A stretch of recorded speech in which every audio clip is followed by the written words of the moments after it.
Hey there, strangers. It's time for another 2 p.m. PST Twitch stream. I'm your host, Strange Jim, and today we are going to be getting back into my coding stream for today. Um, if you aren't already aware, I've been working on this game for quite a while now, but I only dedicate Sundays uh, to the process. So um, now I do use Unity 3D on this, but the if you aren't already aware, it is meant to be a 2D game. I don't have the artistic skills at this point to even consider a um, a 3D game. So, uh, so for those of you that might not be aware, that's what's going on. Um, so, um, things are going to be a little awkward right at the moment because I don't have my other monitor here to kind of keep things kind of clean for the most part on um, I'm going to be having a little bit of difficulty trying to like maybe research at the same time as trying to code. So it's going to be a lot of windows up, unfortunately, and um, so but it is what it is. Until I can afford to get a new monitor, that's where it's gonna have to be for now. Um, uh, Couple announcements. If you're not already aware, um, hey there, Jedi. How's it going there, bud? Um, Welcome back to the stream. Uh, I did what I said in your chat, man. Go check out the my Twitch about page. I actually put in or at least think, I believe I submitted it. I could be wrong. Let me see if it works. Uh, uh, yeah, it works. Cool.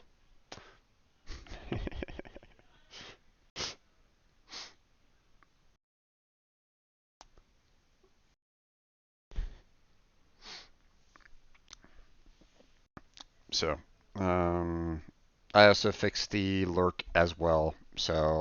Um, so if you want to lurk, you're also welcome to do that as well. So, um, let's see. Um, right, back to my announcements.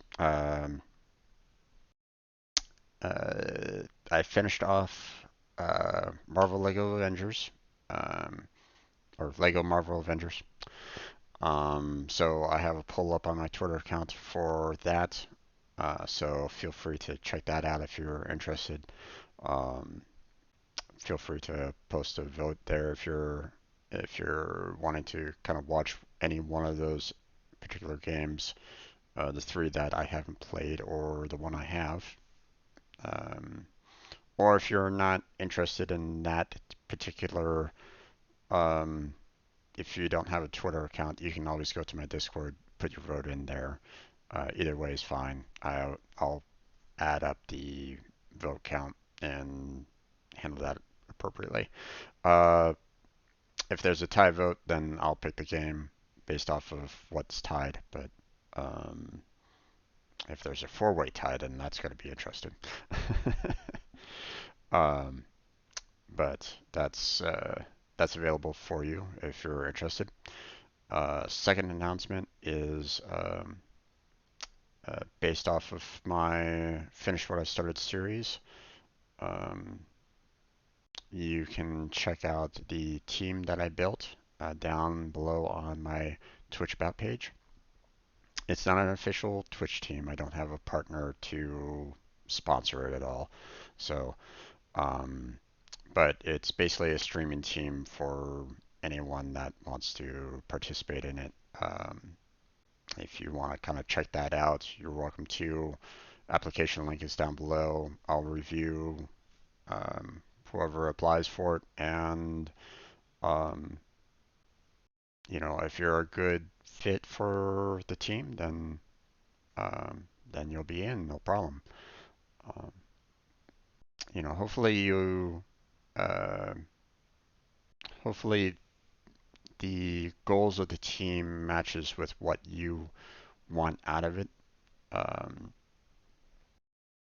as I mentioned before, previously, my previous teams didn't really work out very well. So, I mean, I've talked about that, you know, uh, on my YouTube channel. You can check out the playlist for that. Still need to upload all the rest of the videos, but um, so that's available if you're interested. The application process is open. Um, so I'm still working on the Discord, making sure that um, that's at least somewhat ready for members. Um, I'll be working on that again tomorrow. So, but yeah, that's it for my announcements for the time being. Um, so let's go ahead and get right into the process here, shall we? So, hit this live, minimize that, don't need that. Okay, now, um,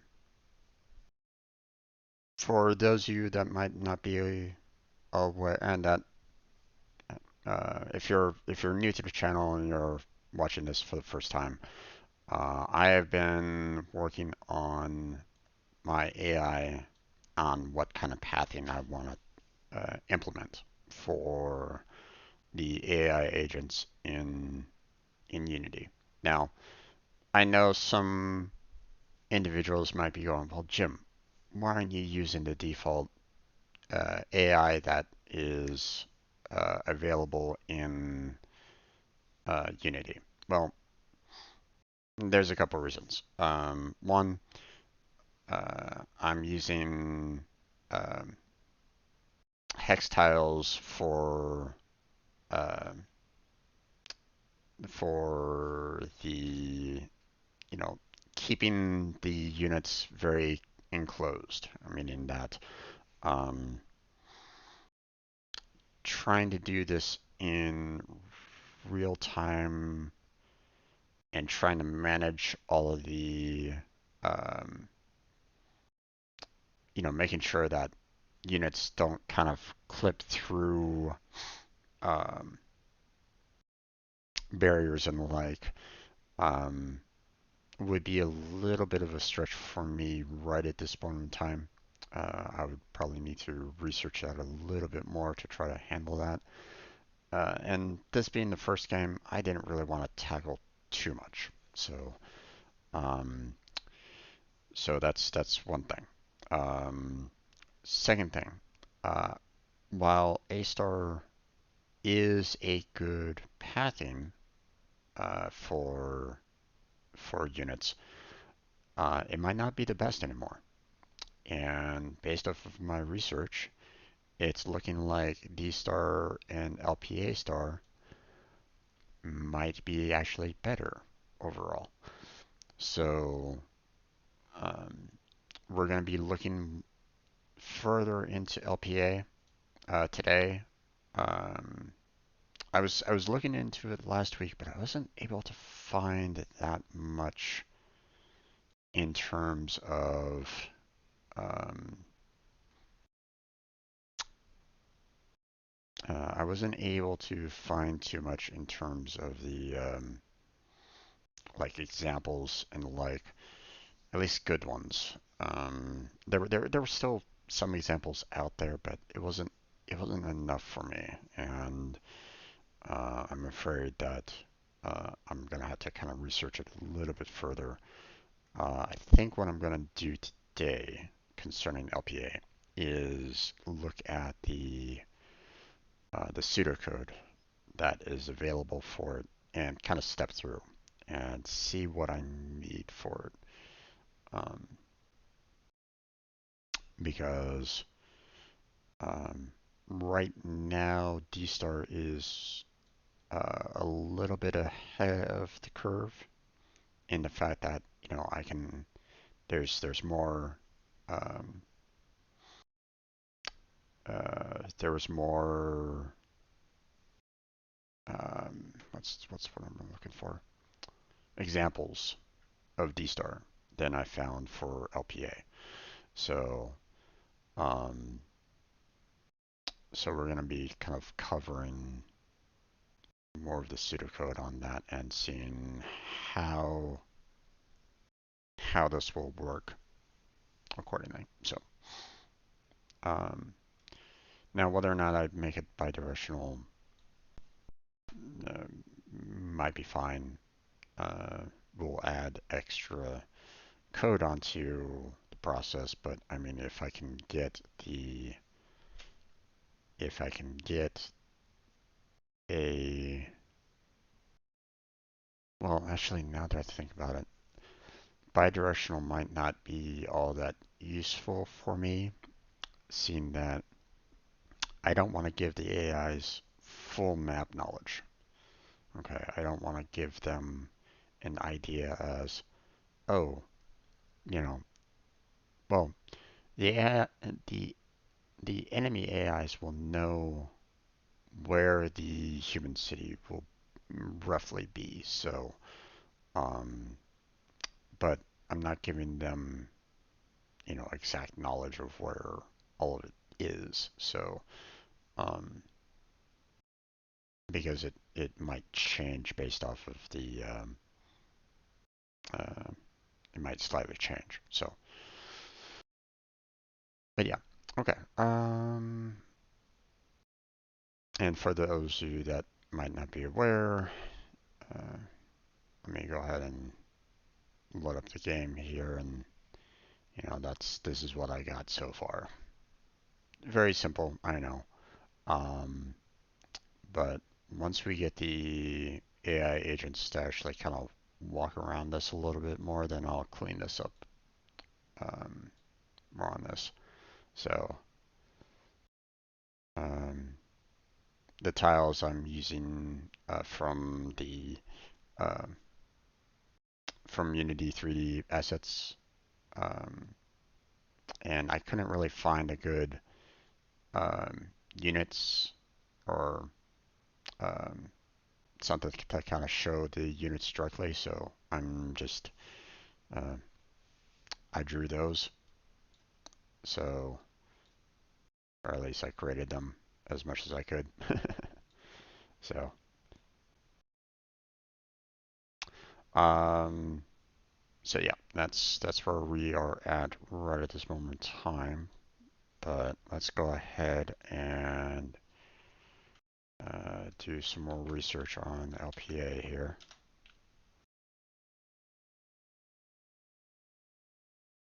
which is the lifelong planning A star if you're not quite sure of the term there. Um,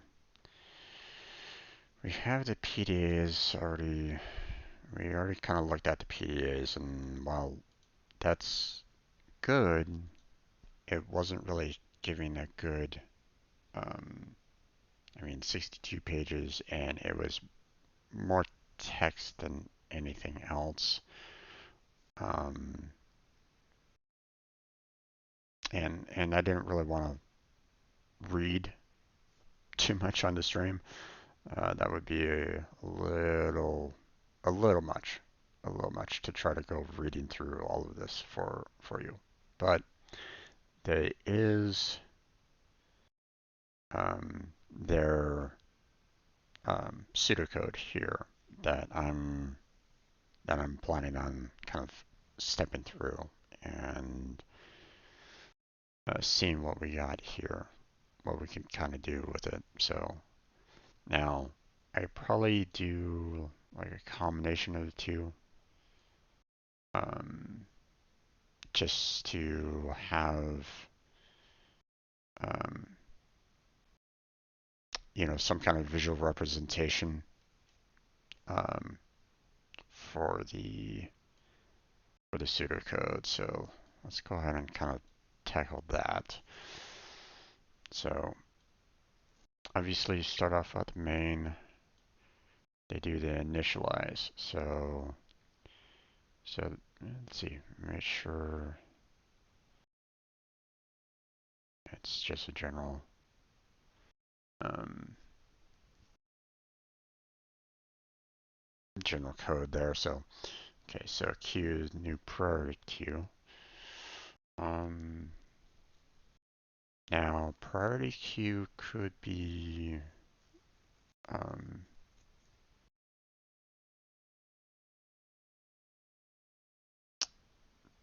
they are basing it off of the values used in that. So let's see.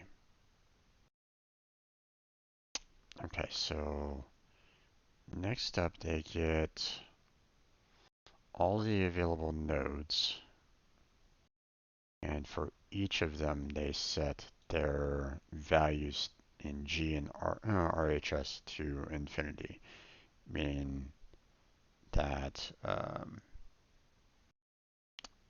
you look at their initial um, look of the map, and it's just going to be all infinities. That's what these aren't really showing very well right at the moment. Let me see.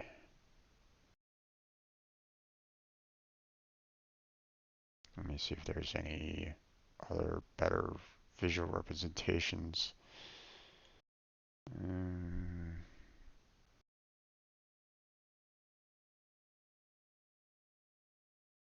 Not really. Hmm.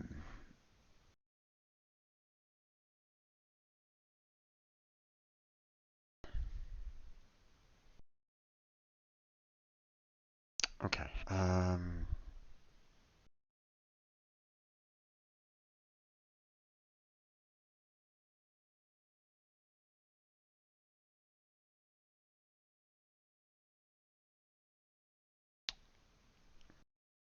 Yeah, there's nothing really good here for that.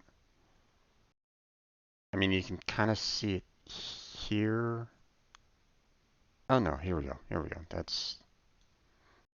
Let me see if I can zoom in for you.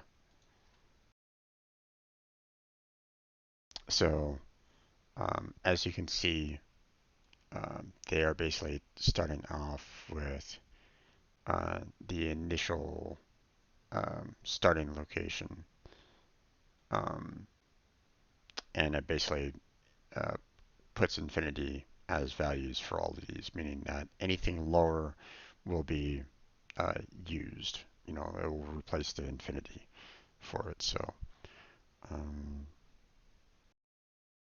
then you have the start node where the initial location for our unit is going to be at. We set that value to RHS to 0.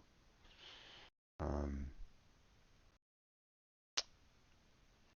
which is interesting because there's nothing here that basically initializes start. Um,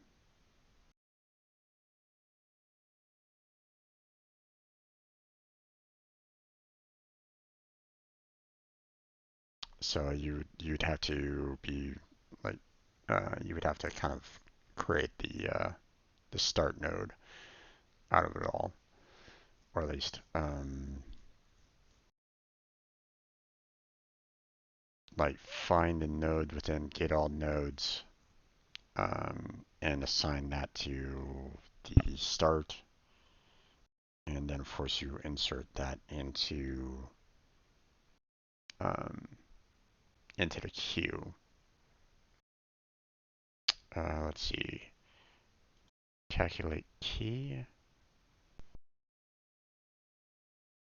So here, okay, it's returning an integer array. You're taking in the node. You're checking which one of these two has the minimum value.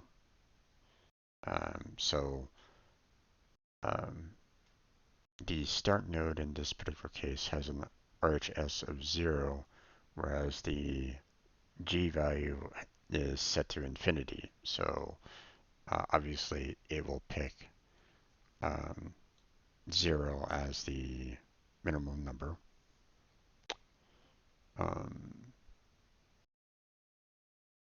Then you will do the gate heuristic,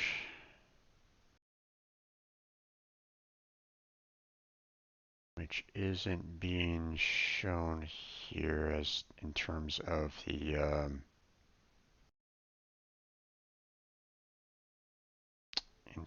of the function, and goal isn't really being defined either. But obviously, the goal and start are um, pretty much the nodes that you want to kind of get to. You have um, your start node, and then you will eventually get to the goal node. So now that the goal node is going to be a little difficult in this because um, the well, you got to be careful here because if I'm doing um, a fog of war in this, then sometimes that goal might be out of sight. So this might be a little bit more problematic.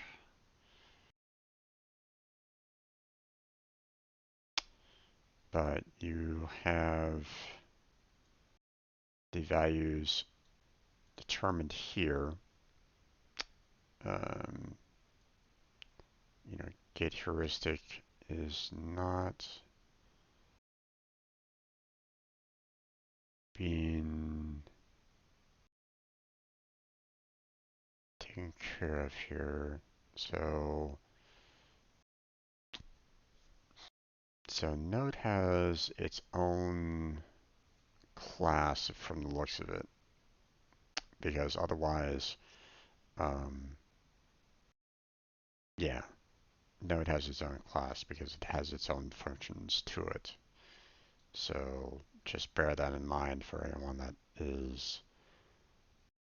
that's kind of curious about it.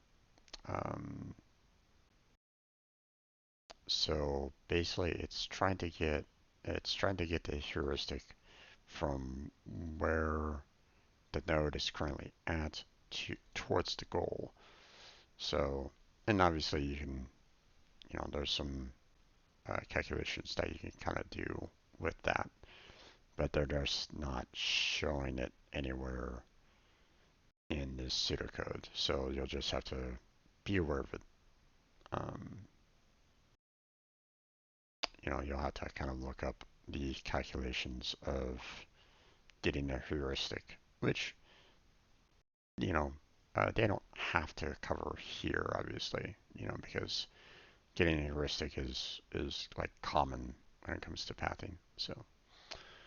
Um, so it creates an integer array, and you have an addition here, so it could be like 0 plus 1, and then of course this one again will be like 0 based off of the initial start here.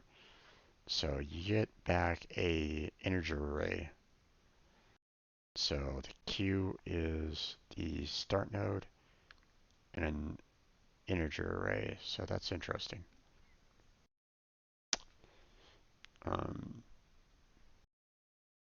so that's the initialization. Um, so it comes right back up here to the main. So that now it goes into an infinite loop here. So and it doesn't break out of it whatsoever. But mine will have to break out at some point. Um, because the game will eventually, the one level will end, so it'll kind of have a reset of everything.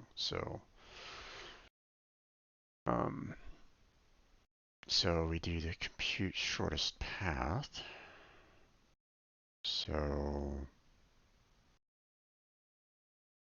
So we get the top key.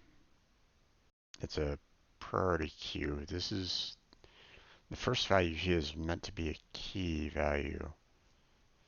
I'm not quite sure how it will interpret different nodes. How will it handle one node over another? Um, because it might not be looking at RHS as the priority, but I don't know. Um, Maybe something for me to kind of research a little bit more on C sharp. Um, but while the top key is less than the calculated key for the goal, hmm,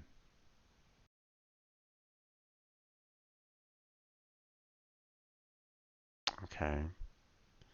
Again, this might be a little difficult for Fog of War, um, but that's okay.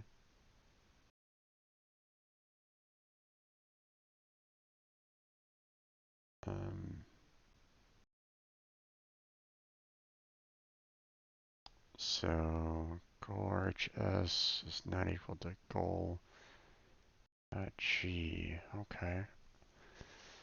Well, both goal RHS is equal to goal G because they're both going to be infinity. So, um,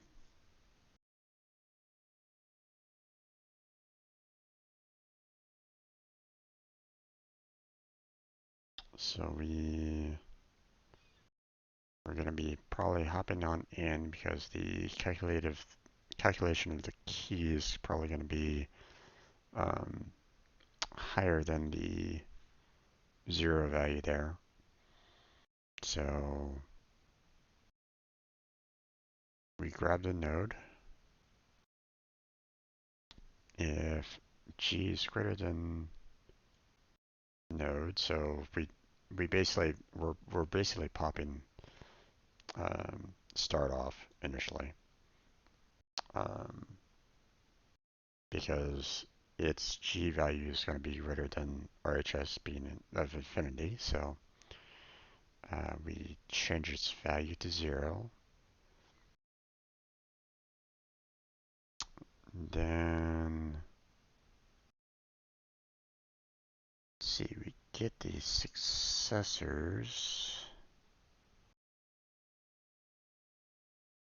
which is most likely, um,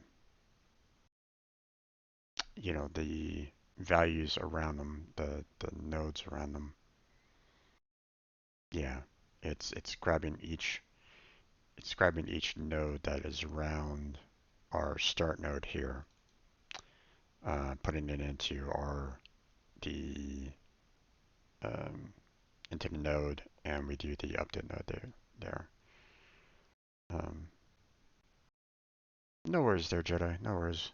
You have yourself a good time. Good. Drive safely, and I'll catch you when you get back. Okay.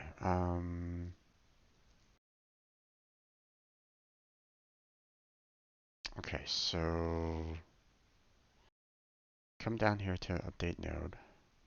We made sure the node is not equal to start. Interesting. Um, this is interesting because all the nodes are already set to infinity. So why are they doing it again?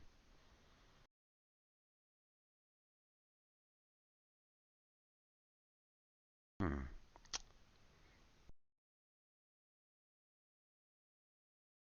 That doesn't really make that much sense.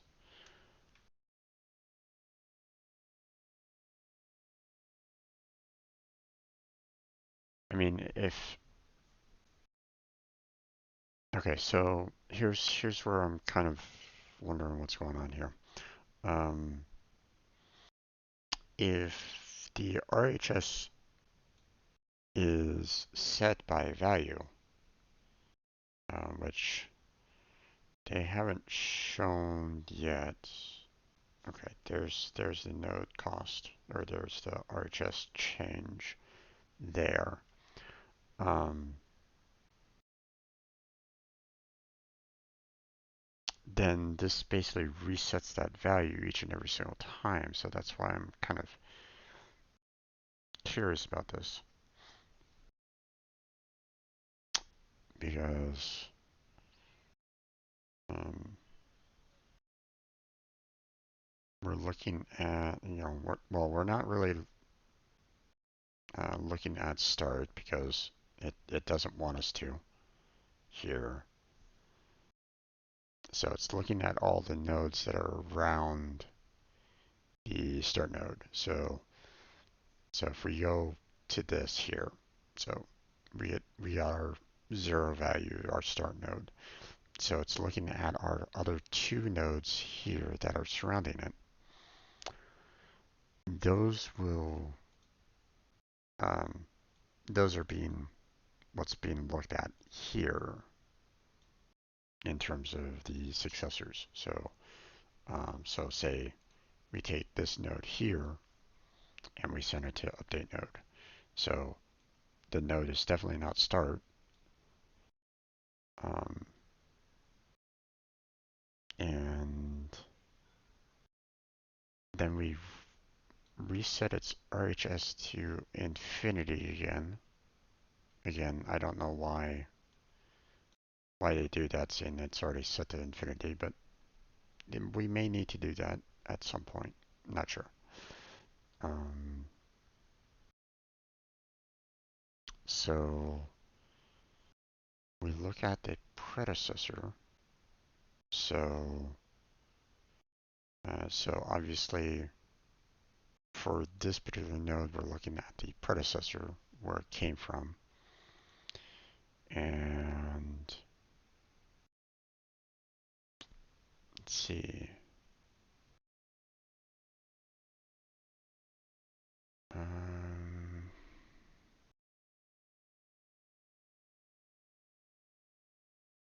okay, get cost to should be fairly simple for the most part. You're just kind of calculating the distance between the two, and seeing that I don't have any kind of weights or anything along those lines, then the distance should be, like 1. So um, then you get the predecessor's G amount, which was set up here to be set to 0. Um, so you basically have, 0 plus 1 in this particular case. Um, and then you check the current node's RHS, which is set to infinity. Once again, I don't know why they did that, but um, So they get the minimum of amount, which will be typically this value here, um, and set the RHS there. So, and then it will check for any other predecessors, um, but here's the thing. There's nothing here that says to set a predecessor.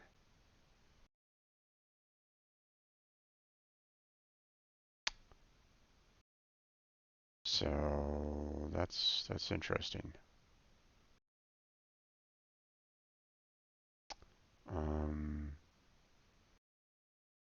I would imagine that the get successors function, even though they're not really showing it at all, is setting the um, is setting like the start node as the predecessor of whatever it sees. So um, so when you do, start node get successors, the start node finds this node and that node, and it says the um, predecessor for this node and that node is the start node, probably. Um, Pure speculation on my part right at the moment concerning that. But so,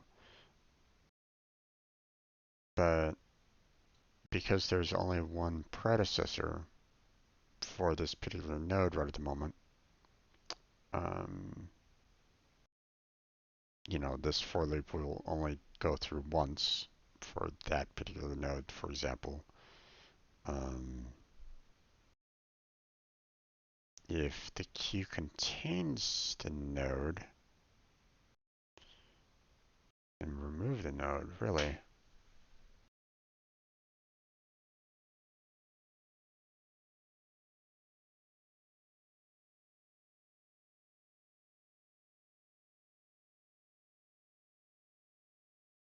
So if the node was already in there,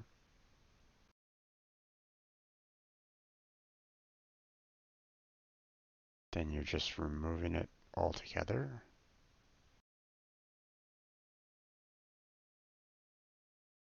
Hmm. Why?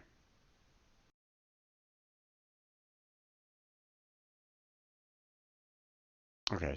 So um, let me try to uh, break this down here a little bit. Let me speak what's kind of going in my mind right at the moment. Um, if the node is already on the queue, then it's already been found at least once before. So, um, so say for example, this instance here, we tackle this particular node and we find both of these nodes. So if we look at this node here,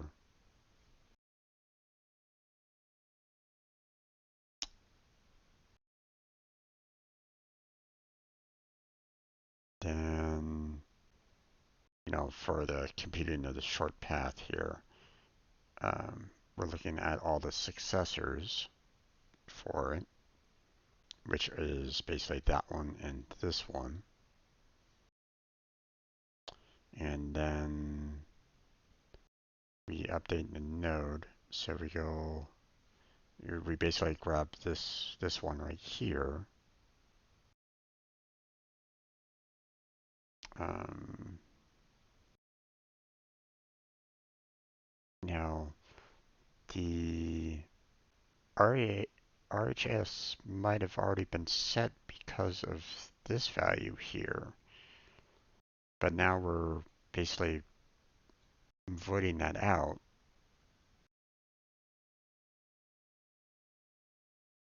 So that's why I'm kind of confused by this. So um,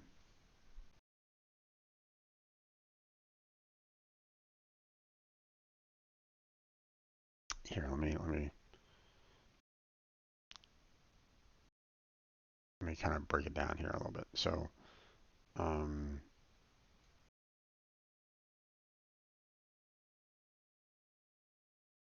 so we just did start node, and it goes in and it says, hey, I found um, node A2 and B3, and it puts both of them on. Um,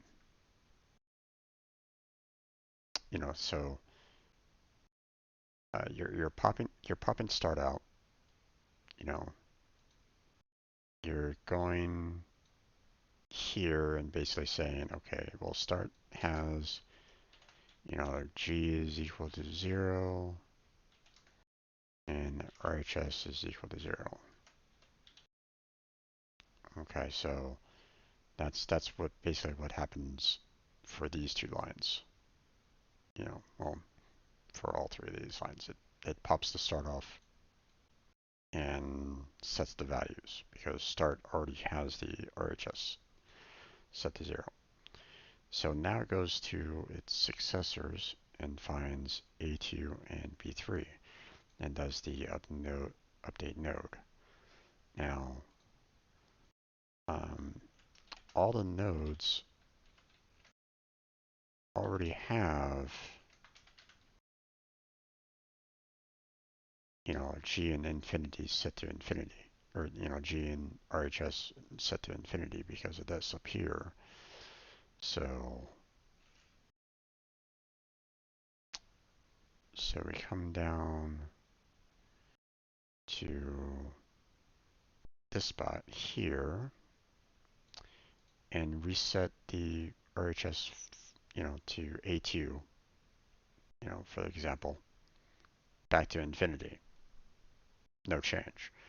So that doesn't really matter all that much. Um, so now we look at the predecessor and we see that the predecessor cost2 node is set to 1. Predecessor's G values set to 0. So that becomes a 1. The current node's RHS is infinity. So the minimum value of that is 1. So now we set the node RHS to 1. So there's that. Um, Now, the queue does not contain A2 or B3 right at the moment. Okay, this is just what's found in the successors. So we don't need to remove it. So don't need to worry about that. If the node's G does not equal node RHS, which it doesn't, then we put that um, into the queue. So this is added into the queue, and that's added into the queue. The RHS is pretty much the same, for both of those. So, um, and we're done with update node. So that's it for that. And once again, we skip this else because we don't need to worry about it. So um, we go here and we see that the top key is not the goal in this particular case. It is less than the goal, so this is a true value, so it will move on into the while loop.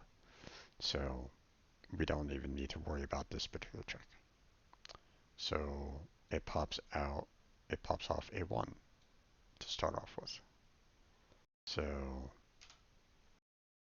um, if node G is greater than RHS, which it is, then we set the G2 RHS. So now our, let me kind of do it, step by step here so everybody can kind of see what's kind of going on here. So we're setting the G2 RHS.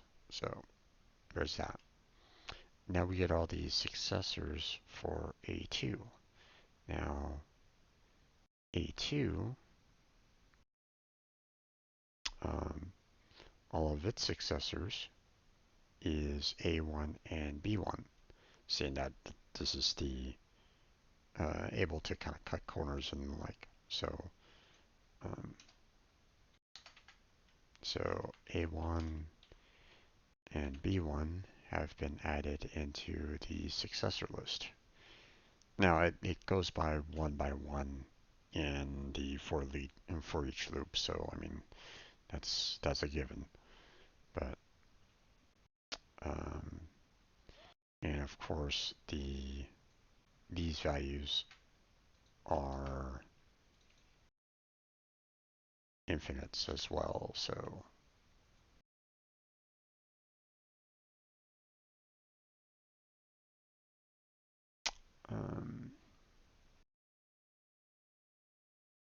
so now we go into the update node. Once again, we reset the RHS to infinities. Okay. We get the A1's RHS equal to the git cost 2, which is, a value of 1, seeing that the distance here between these two values is 1, for A1 at least. It's a little different for B1. So, so this is 1. Predecessor's G, which is this, is 1 as well. So this becomes a value of 2. So the current nodes is at infinity, so obviously that's not the minimum. This turns into 2, so the minimum value is 2. Now,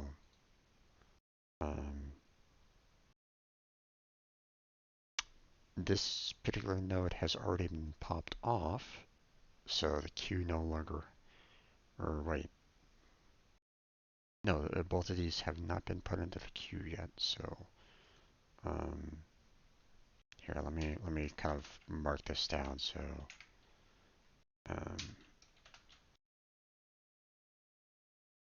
so yeah. So we can do that. Okay. So this was popped. So we don't necessarily need to worry about that. But both of these haven't been queued yet. So now, because they haven't been queued, we'll set the values associated to them. Okay, but the node G and RHS is not set, or they're not equal to each other. So they get queued. And same with this one. So there we go. So now we go back to our while loop.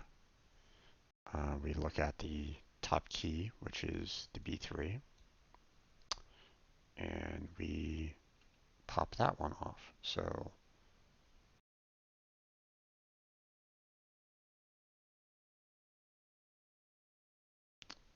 now we're looking at that.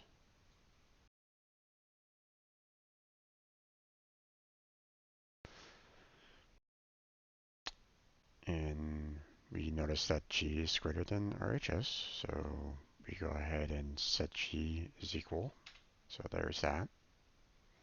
And we look at the successors for G3 now, or for B3. Now B3's only successor is C3. So we put that there.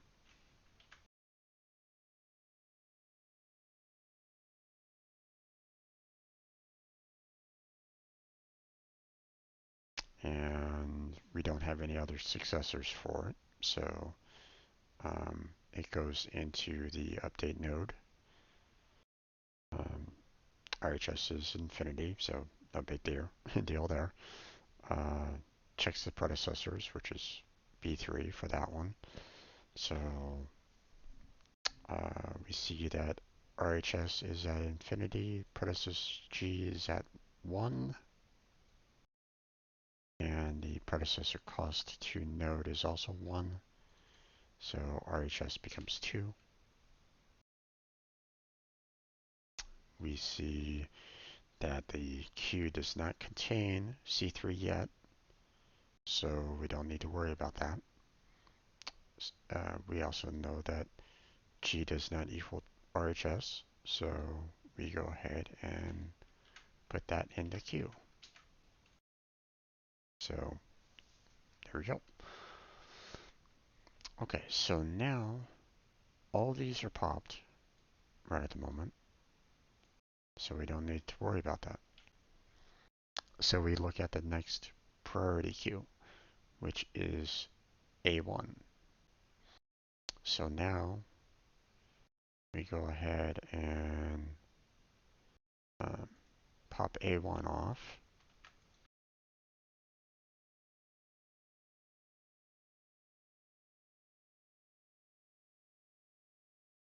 Because A1 does not match the goal yet, um, so there's that. Here, you know what? I'm getting kind of tired of doing a cut and paste of um, the infinities, so I'm just gonna put it up here, just so I can do a quick copy and paste. Okay, so we pop that one off. We see that the G is definitely greater than RHS, so we set the G to 2, and we get all of A1 successors. Now, this is where things get interesting here. So, A1 successors are A0,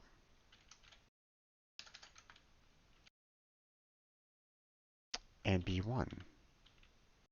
Now, B1 already has values to it. So, we'll have to kind of see what happens there, but A1 hasn't changed. Or, you know, A1, A0 is brand new. So here's all of our successors. We do an update node to A0, which will basically make this into 3. So, and it will be queued.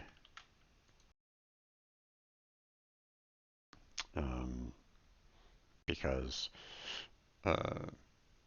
we're just kind of adding 1 to all of these.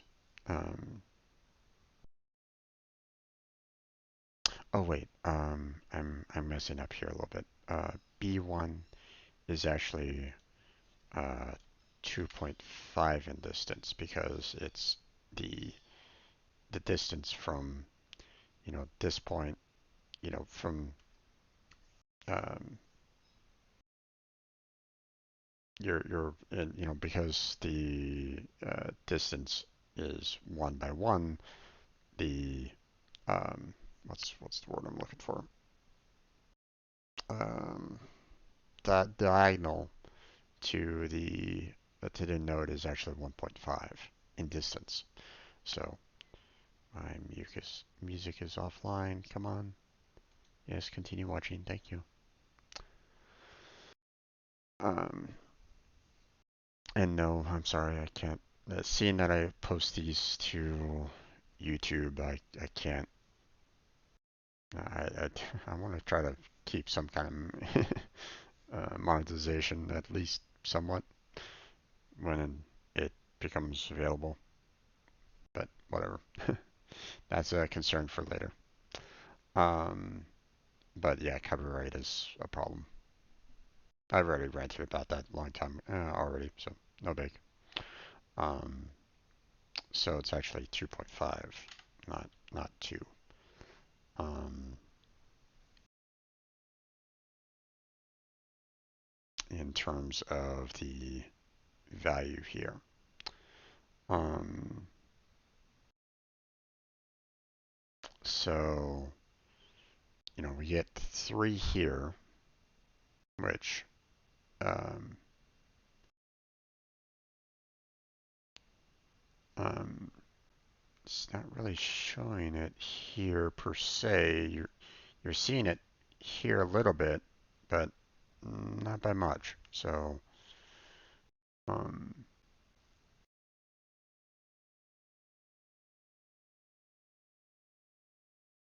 yeah, see, and there's the 3 there. So, um, but so we go to this. We take care of basically all these steps and queue A0 into it. So that's all well and good. Um, so now we do update node to B1, which is interesting. Well, okay, wait, hold on. I'm going a little too fast here. Um,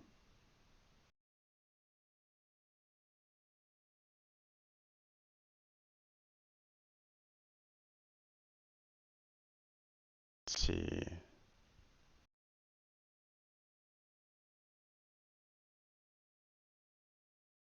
We're checking the successor. So B1 is a successor. So we go here. So we set RHS to infinity again, which is interesting because you just basically clobbered um, the initial value there. So I would have to imagine that these are meant to be more like a temporary node than anything else. Uh, Not an exact copy, or not the um, what's the word I'm looking for? Not the um,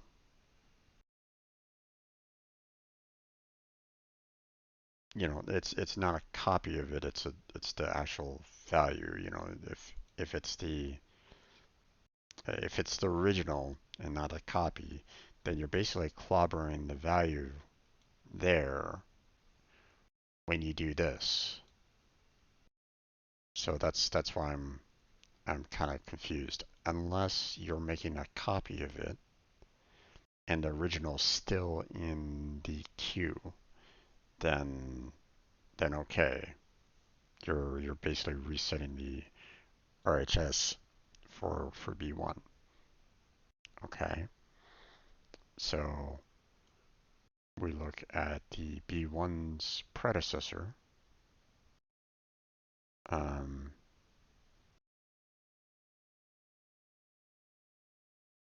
or actually, hold on.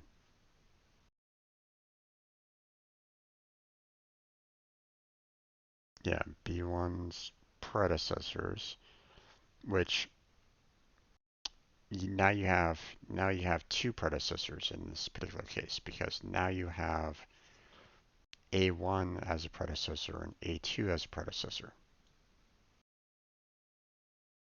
So um, so first it looks at the A2 and gets the cost of the predecessor for A2, which is going to be basically the same. Um, the node's um, RHS is once again set back to infinity, so the minimum here once again gets set to 2.5 for this particular calculation for the A2. Then it goes right back into the next predecessor, which is A1, and it checks to see whether or not the predecessor's G value of 2 um, is, plus the cost to the node, which is going to be basically 1. You know, that to that is a single value, or um,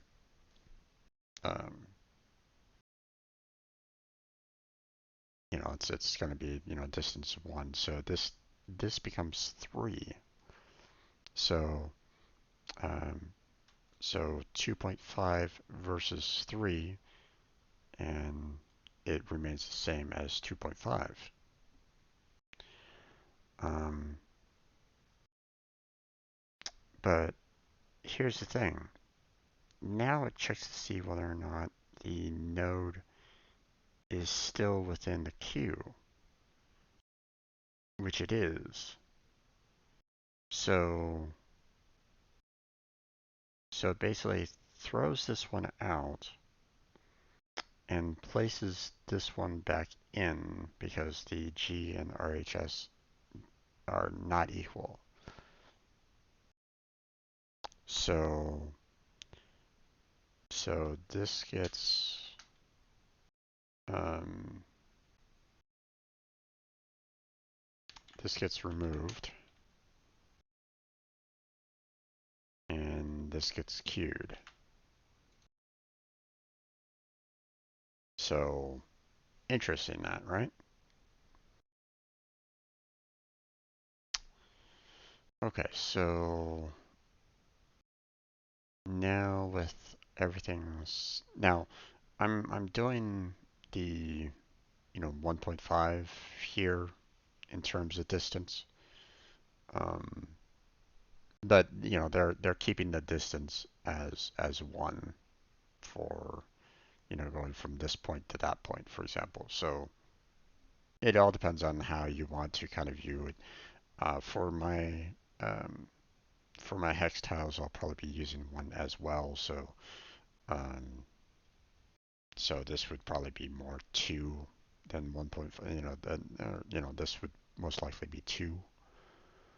Um, but because it got replaced back on the queue, it will most likely go to this value next, because this one would have a higher priority than that one would if it was 2. Um, this one isn't going to be looked at just yet. So, so if we have this being the case, then we can go to this one here. We're at C3.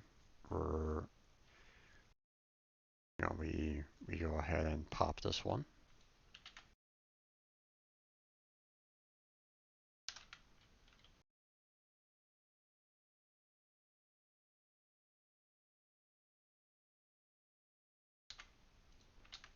Okay, so we see that G is greater than RHS, so now we set G to 2. So we're good there. Now we check for successors. The analyzed successor is D3.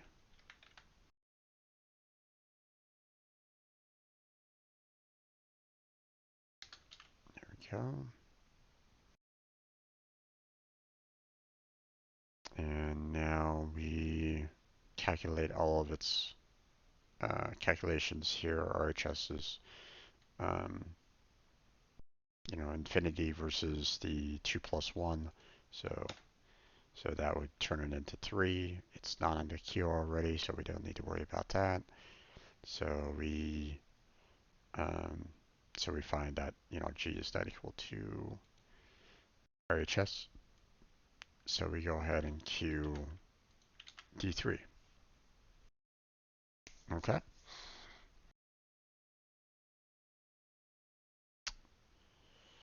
So then we go to this one because it has a higher priority. It's either 2 or 2.5, depending on however you want to do the distance calculations. And we start building down um, this particular path here to get to this one. Um,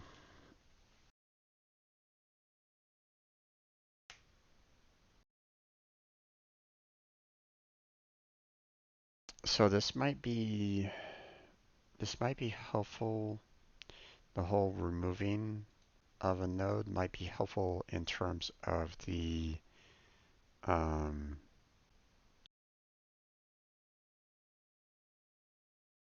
um,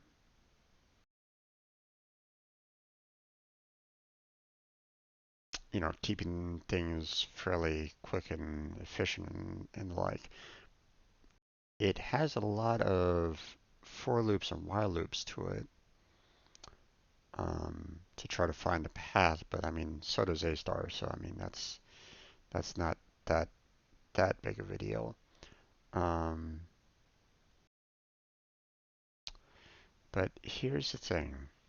I mean, once it eventually gets to the point of, you know, calculating out the goal, then it will start, you know, um, then it will get to this stage. Okay, I'm obviously skipping a lot of steps here, um, because I'm not gonna go through every single last one to get to the goal there. I've already kind of demonstrated how it does the removed out of it all, so we don't necessarily need to worry about that. Um,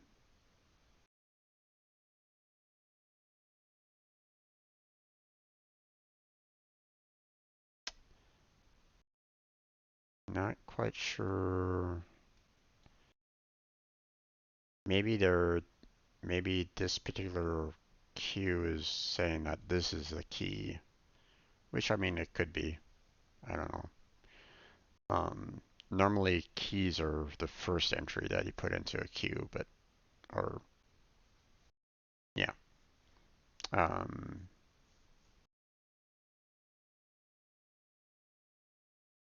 you typically have like the key as the first value and then the actual amount or whatnot on the second. Um, so normally it would be swapped here normally in a lot of languages, but I don't know.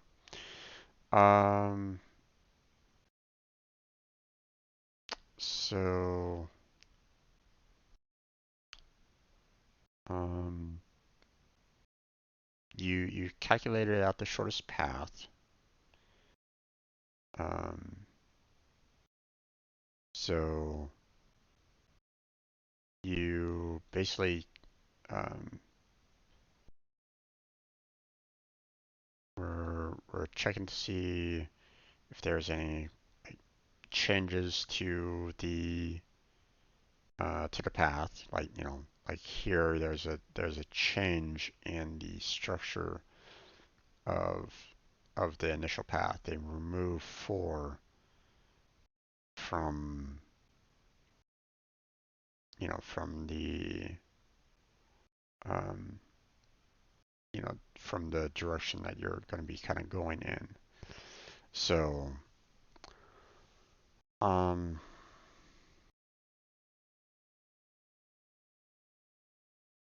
now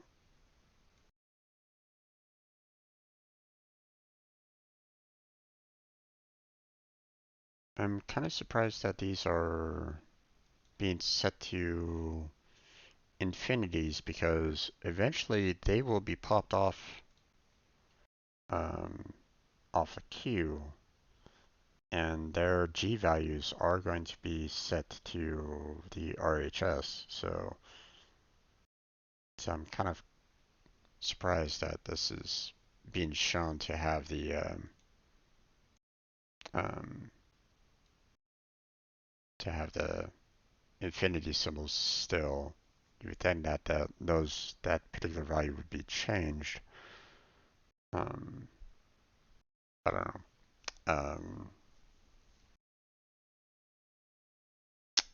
That's one of the things with A star is that um, it just kind of checks all the ones that have um, oh, it might be the heuristic that is um, that might actually be changing it because you're not actually getting closer to the node by going to this location, for example. So this would have a higher heuristic because it's getting slightly closer to to your value there. So um, so for example, this right here, the threes, the fours here, this four has a higher heuristic than this four here.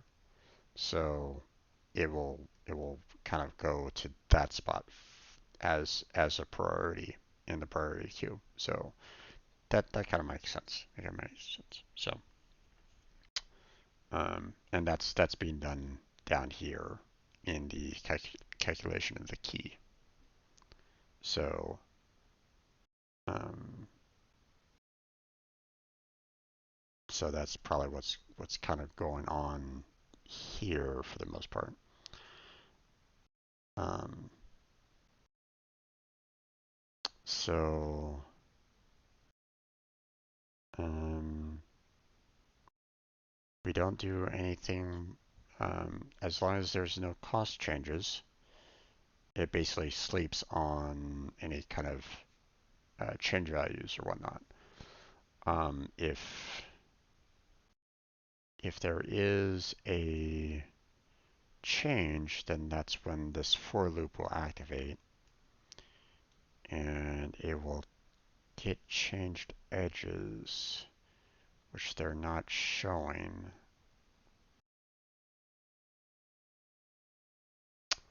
So, um,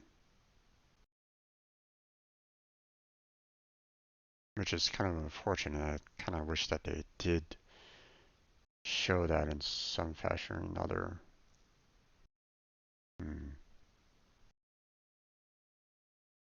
Okay, pardon me, I'm gonna give myself some drink here.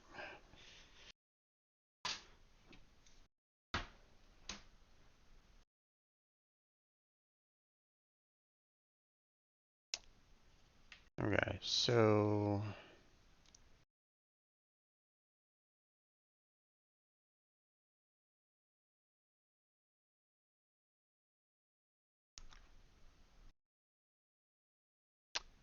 um,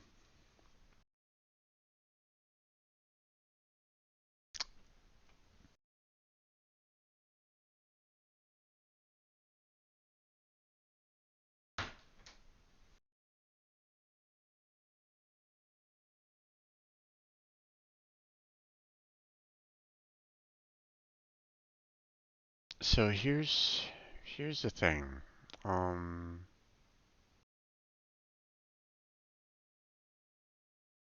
all these nodes are being changed to handle the path for that one particular node. Um, but when you have to redo this all over again, when you have to um,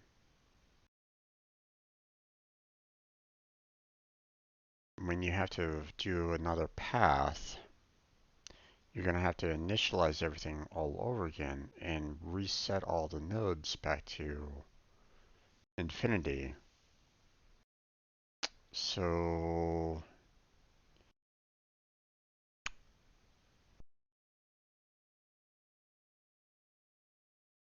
where's the difference between lifelong planning A and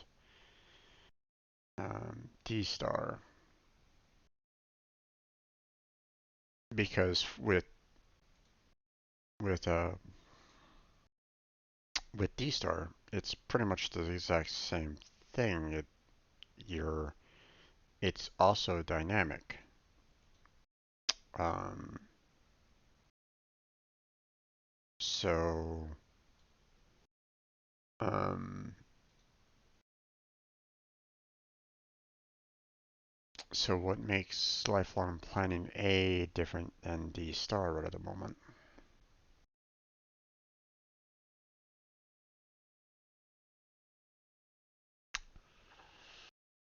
Hmm, I'm not sure.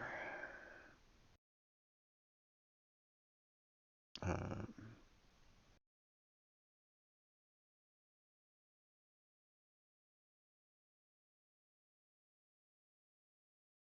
can expand any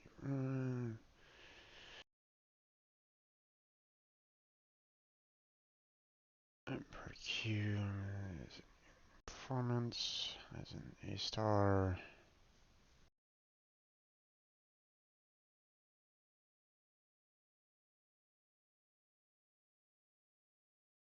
Using a Fibonacci heap can lead to significant performance. Um,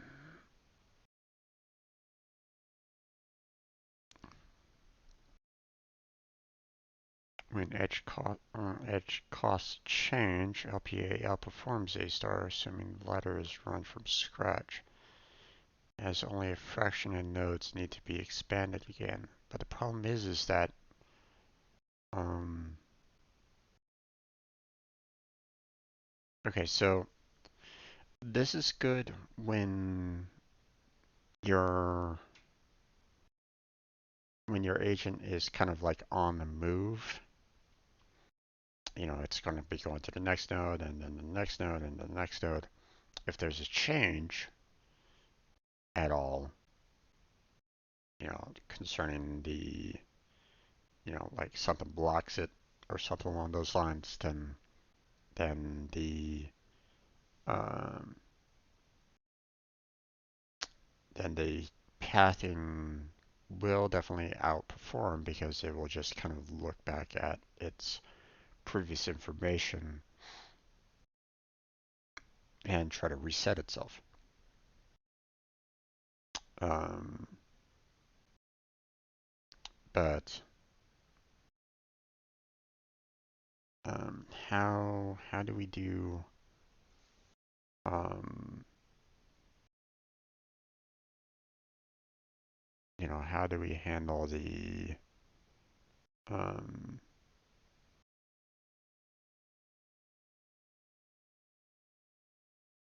what makes it different than D star?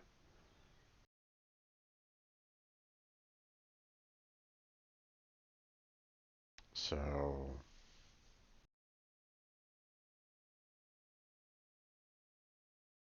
the only thing that um, will make this um, helpful overall is the um, if you're like keeping track of the pathing each and every single time. So um, it's more of a like a memory. It will definitely be a higher cost in memory in that you're basically storing the um, you're storing all these nodes for each of the nodes.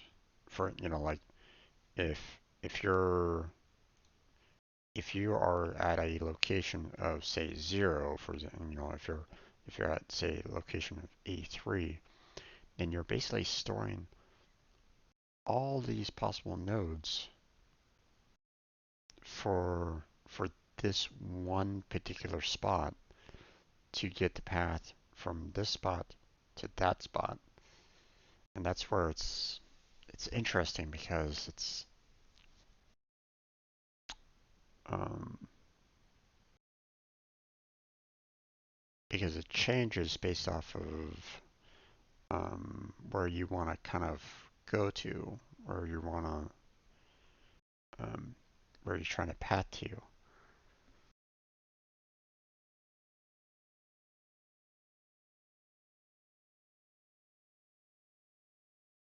Let's see. Cost of goal equals infinity. There's no finite cost path from start to goal, otherwise shortest path to be determined by moving backwards. Um,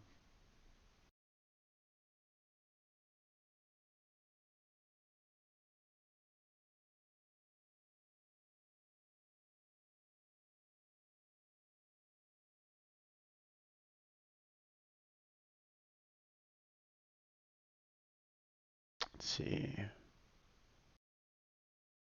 The graph is initialized by setting the RHS value of the start node to 0, G value to infinity for all other nodes, but the G value and the RHS value are assumed to be infinity until assigned otherwise. This initially makes the start node the only local and consistent node, and thus the only node in the queue. That node expansion begins. The first run of the same matters A star, expanding the same nodes in the same order.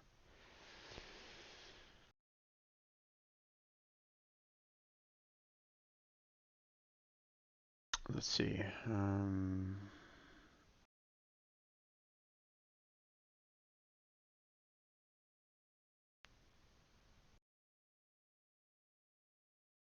Let's see. Continue. Hmm.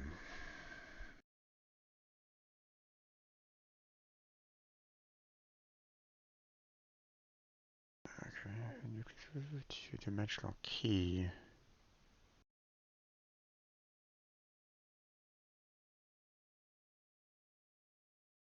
Entries are ordered by K1, which corresponds directly to the F values used in A star, then by K2.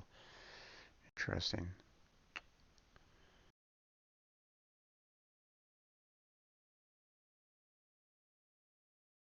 Hmm.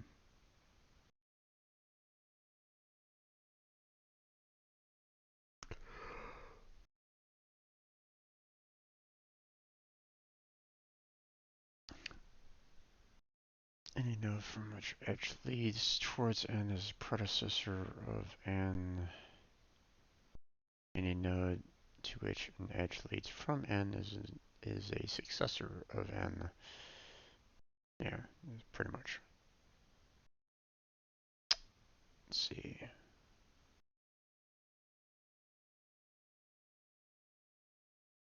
Hmm.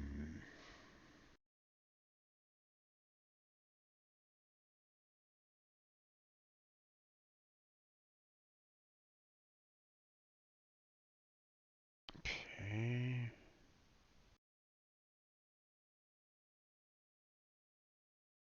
I'm not, like I said, I'm not really seeing that much difference between the two, between D star and LPA.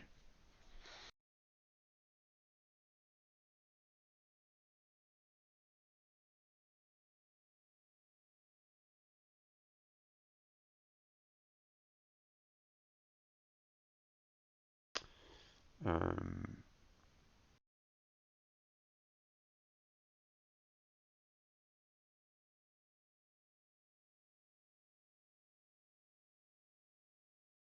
let's see.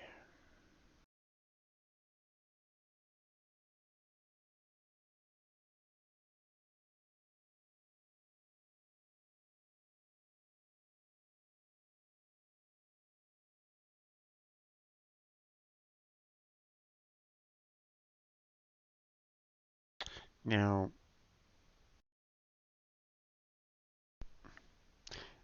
nowhere in this description does it really say that it stores any of the information elsewhere. So um, that's why I'm thinking I'm not really seeing any kind of difference between the two. Now, if I was to try to do storage of each of these paths based off of um,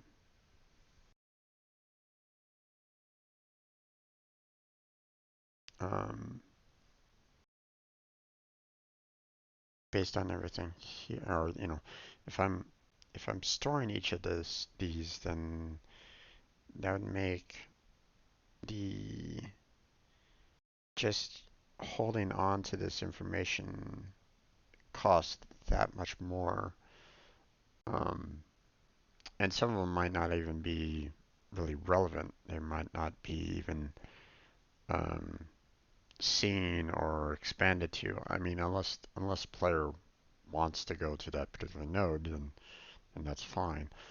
Um, the AIs um, might not even go to a particular dead end, for example, unless I can randomly do it. But it doesn't really matter because um,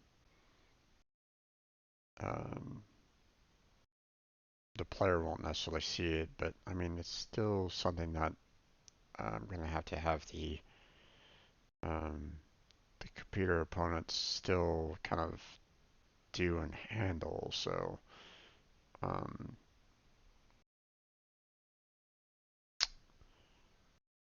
and I'm still wanting to kind of throw um, a little bit of randomization in there as well. Like it will kind of do like for every step it takes, it decides that it might want to go after something else, for example. Like after like 4 steps, it might go, oh, wait, I want to go this way. Especially if it doesn't see a human. Um, I'm gonna make sure that um, the agents controlled by the player doesn't do that because that would piss players off if that was to happen. Obviously, you wouldn't want your AI agent to be walking along and then suddenly go, oh wait, what's over there? Ooh, squirrel. Let's go that way. No, yeah, obviously you wouldn't want that to happen. Um, so they're going to be a little bit more efficient in that particular case. Um, so I'm going to need to put in a little bit of a randomization path change um, for the monsters in this particular case. So, um,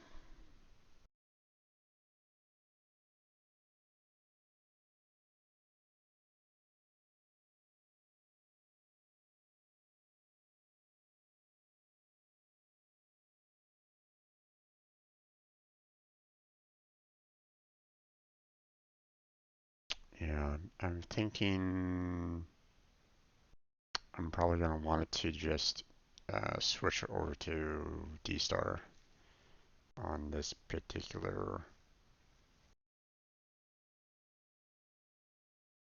um, on this. Now,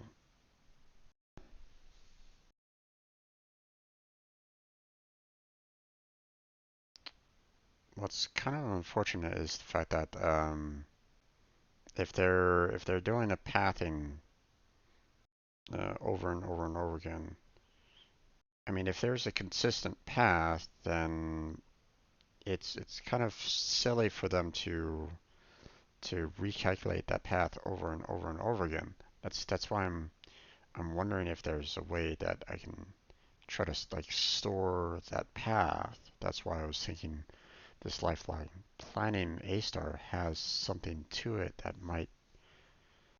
um, that might kind of store that path so it doesn't have to recalculate every single time. Like, okay, case in point. Um, if I have, one unit starting at A3, for example, and it finally gets to F0, okay? So it calculates this path and it walks all those way to F0, and then it continues walking off on its own. Okay, it continues going somewhere else. Okay, so that's one AI agent. But then you have another AI agent coming to A3, and it's going to recalculate everything back over again to get to F0.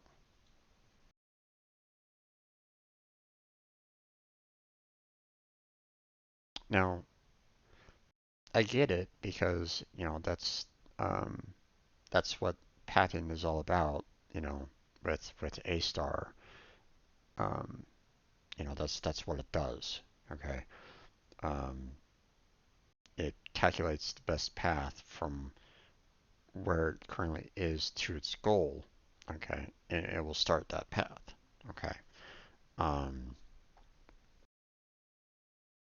um, Now, if you're not careful, um, if it's if there's like a wall in the way or something along those lines, or if a wall suddenly gets placed right in front of them and they're not able to figure out that, hey, I can't get past this wall to get to the goal, then you're going to have basically an AI unit just kind of bumping up against the wall and not doing anything.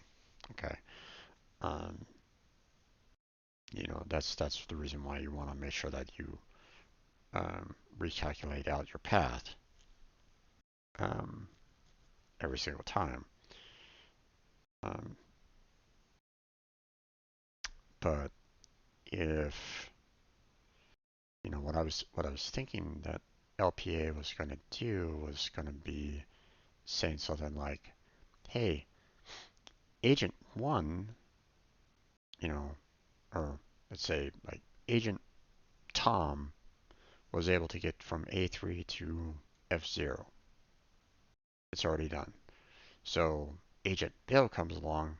He's at A3. Bill needs to go to F0, and it has to recalculate back everything again. I was thinking that lifelong planning A star was going to basically say, oh, well, Bill's trying to do the exact same thing that Tom did, so why don't Bill use the exact same path that Tom used? So it uses the same path. Um, but like I said, there's nothing here that kind of stores that information away for the most part. I mean, it kind of does. Problem, the problem with this though, okay, the problem with the nodes is that um, say you have um, say you have Agent Tom, he just got from A3 to F0, and Agent Bill comes along. He starts out off at F3 and wants to get to A0. So, um, by the way this is currently designed, you know, reinitialize everything, and all the information that was here, to get from 0 to 6, gets basically crushed. It's gone. Okay. Um, and it redoes the whole thing all over again with the start and the goal and all that jazz, doing all these calculations all over again, over and over and over for every single agent whenever they need to find the proper path. And that's what happens when you do A star. Um, but maybe there's something a little bit better. But I gotta be careful with this though, because um,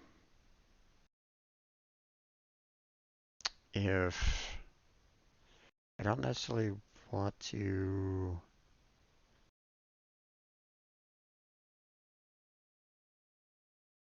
hmm, I I want to make sure that I'm not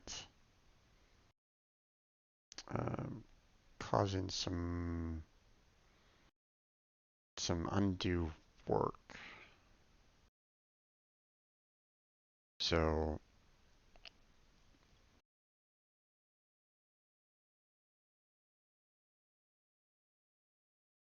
so what I'm thinking here right at the moment is that when you start off at a particular node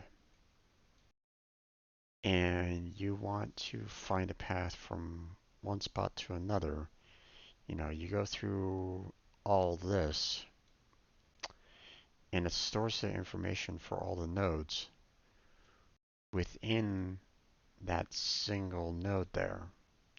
So that whenever someone gets to this particular node and says, hey, I'm trying to get to F0 again, it might not need to go through this initialization anymore. It might know that there's already a path for it. But that would mean that for every hex tile that I have all the rest of the nodes associated with the map itself stored within each of the hex tiles to try to calculate it out the best path from that one particular tile.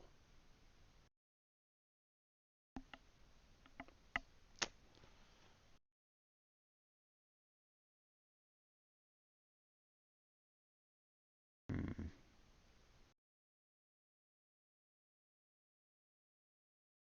I mean,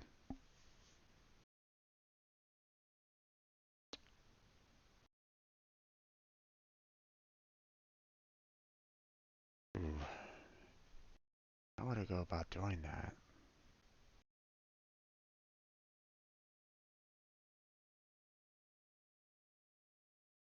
So, say, um, say Agent Tom, does the whole A3 to F0. Okay. It follows the path, you know, 0, 1, 2, 3, 4, 5, and 6. Okay. Follows this path to get to its destination. Okay. Agent Tom is done. It moves on to its next course of action. 20 turns from now, we have Agent Bill pop up and we have a blockage, you know, in the path. So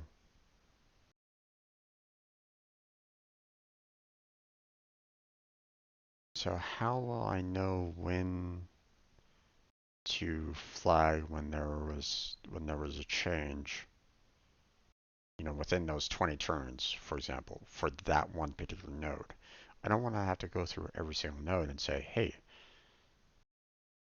things have changed on the map, you know,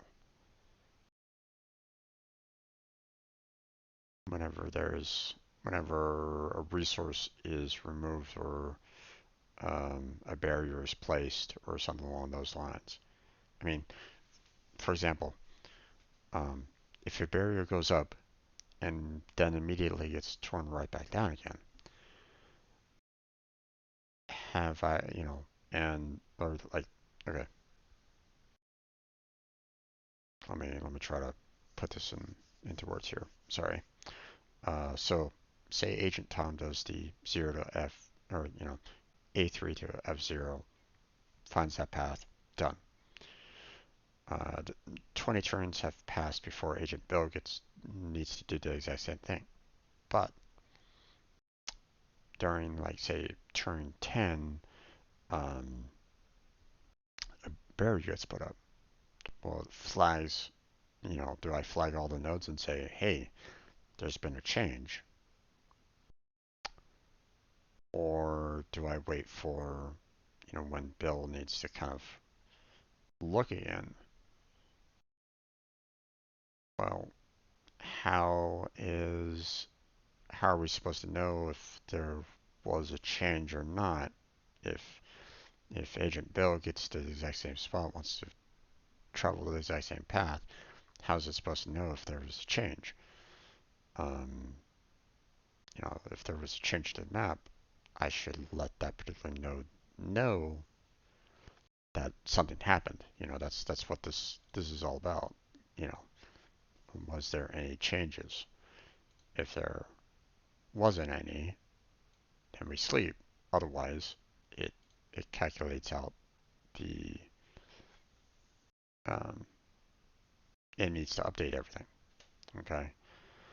Um, but so if like say a barrier did get placed, by the player, um, I update all the nodes saying, hey, there's been a change, right? I flag it and say, change has been made. So you need to, um, if someone comes to your node and needs to travel to a new node, um, you may need to recalculate. Um, otherwise, um, you know, just have it continue on its regular path. But um, if the barrier gets taken right back down again, then the path hasn't really changed. So it doesn't really need to recalculate out everything.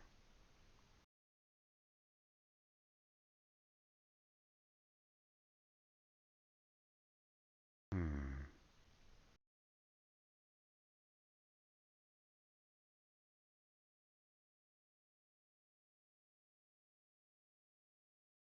Let's see.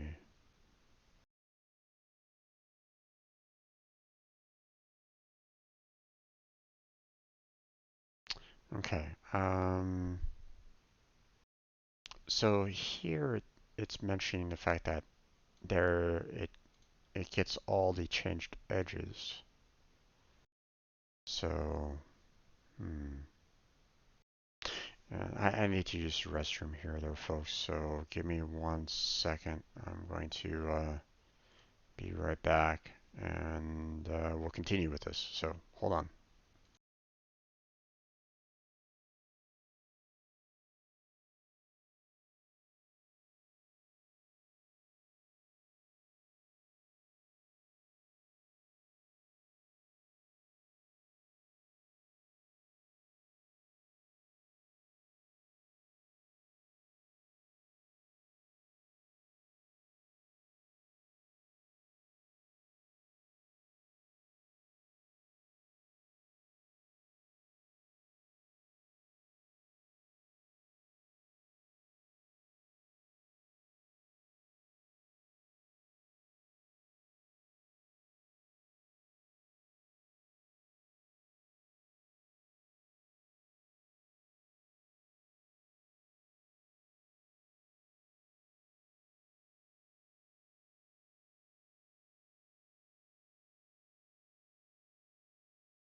Okay.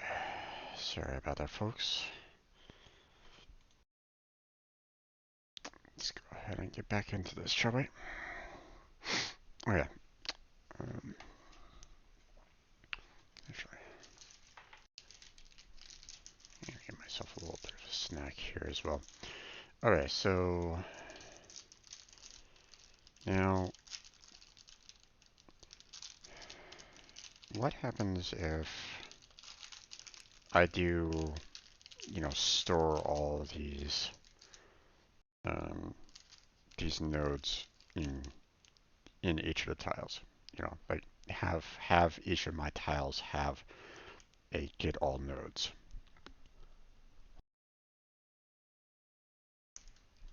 Well,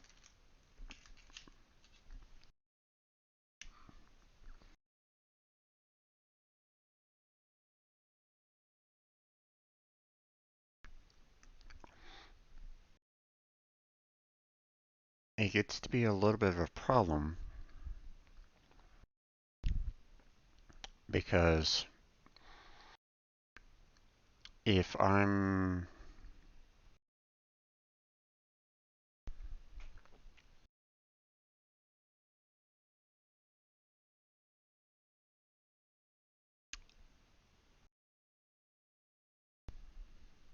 hmm, actually,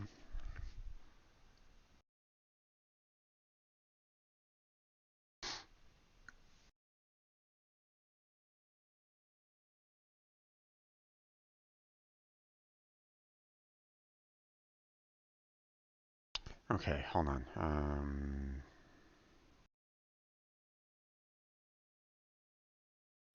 When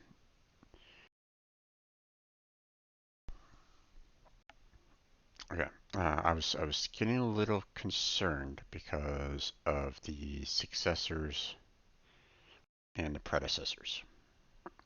But here's the thing: when it's calculating out the path, it's gonna know, where's the successor is coming from, where a predecessor is going to.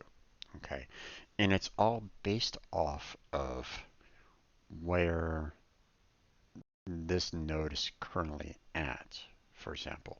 Okay, um, it's going to basically go, okay, this is where, um, this is where we are, and I'm going to calculate all the predecessors and successors based off of this one particular node. Okay, so when once I get to this particular node and I have to travel to another node, then it already has a path already kind of built out for me. So I don't necessarily need to worry too much about predecessors and successors based off of from the path that's already been done. So, um, so seeing that it's already been done, we don't need to worry about that. I was getting a little concerned because if I was to store all these nodes into one, what happens if someone is traveling through that one particular node to get to another one? How will it know the difference between predecessors and successors based off of where it's all located at? But the thing is that if it's based off of the node itself, okay, and not from another node, like for example, if I'm on if I'm traveling from A3 to F0 and I'm suddenly at C3 in my path, the AI agent is going to know that, or like if we're looking at this one particular example here, for you know, um, it's taking this particular path to get to F0, for example. So the agent is going to be going, hey, I need to travel from this one particular node to that one particular node to this, to that, this other.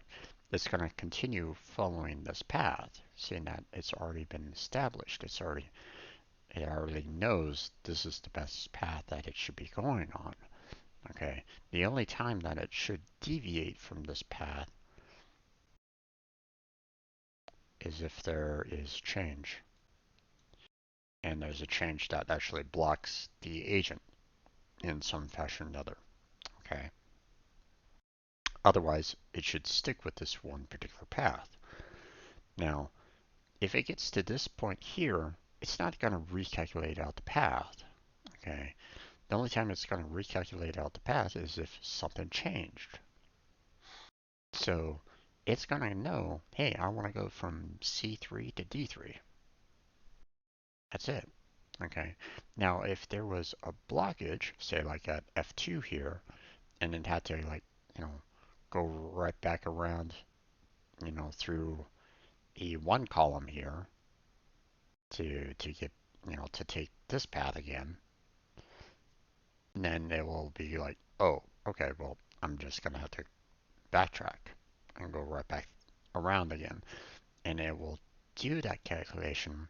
It will do the whole initialize and finding the right path and stuff like that based on this one particular node. Um, I will find the best path based off of this one particular node and not have to worry too much about this particular node again. Now, once it gets back to this particular node, then, there will be a change. So, um, this will need to reevaluate how to get from A3 to F0, for example, if it needs to. So, um, but that's going to be a lot of code to kind of handle all that. And we're talking about a lot of storage for each of this.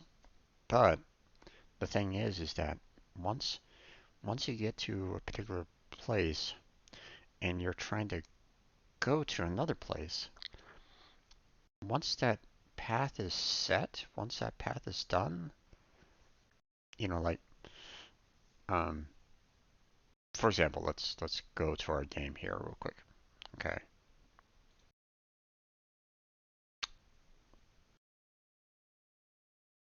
When here we are. Now, if we're say at like this node, for example, and we're just traveling to this node, that's an easy path. That's a really easy path. No, no big worries about that. But if you're like at this point here, and you're trying to travel up to there, and obviously there's going to be a little bit more of a path to get to your destination. Okay, so if you're there and you're trying to get there, then this path will be determined, and the agent will take said path. Um, but it's all based off of this one particular spot. Now the problem is that um, I'm just showing the first level on this, and that's why it's a little concerning because um, let's go ahead and kind of change up the board a little bit.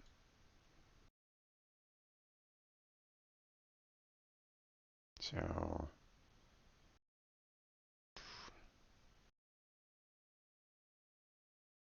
stop that.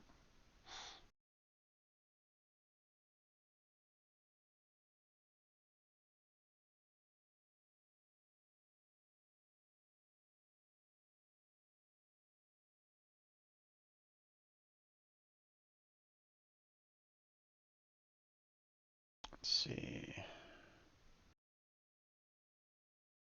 Wait. It might not be board manager.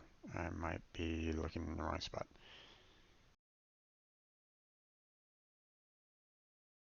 Um,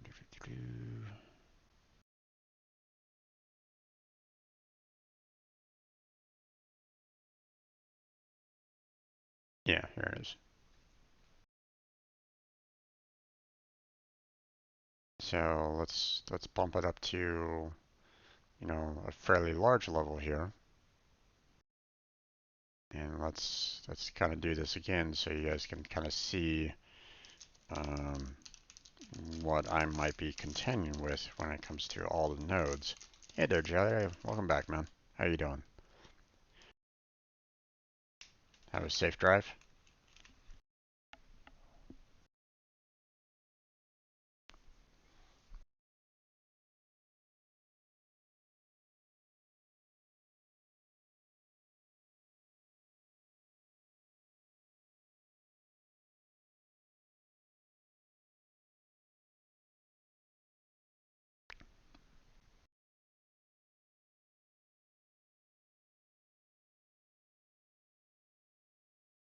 Okay, don't need that window.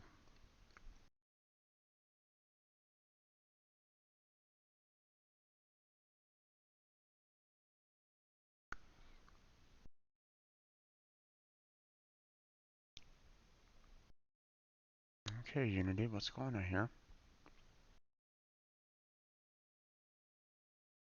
You are taking your time on this. Well, I mean, that doesn't really matter all that much, I guess. Okay. You gonna work for me now? Yeah, there we go.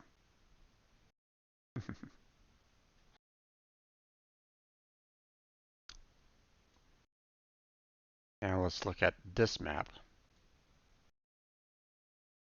That's a lot of nodes. That's a lot of storage.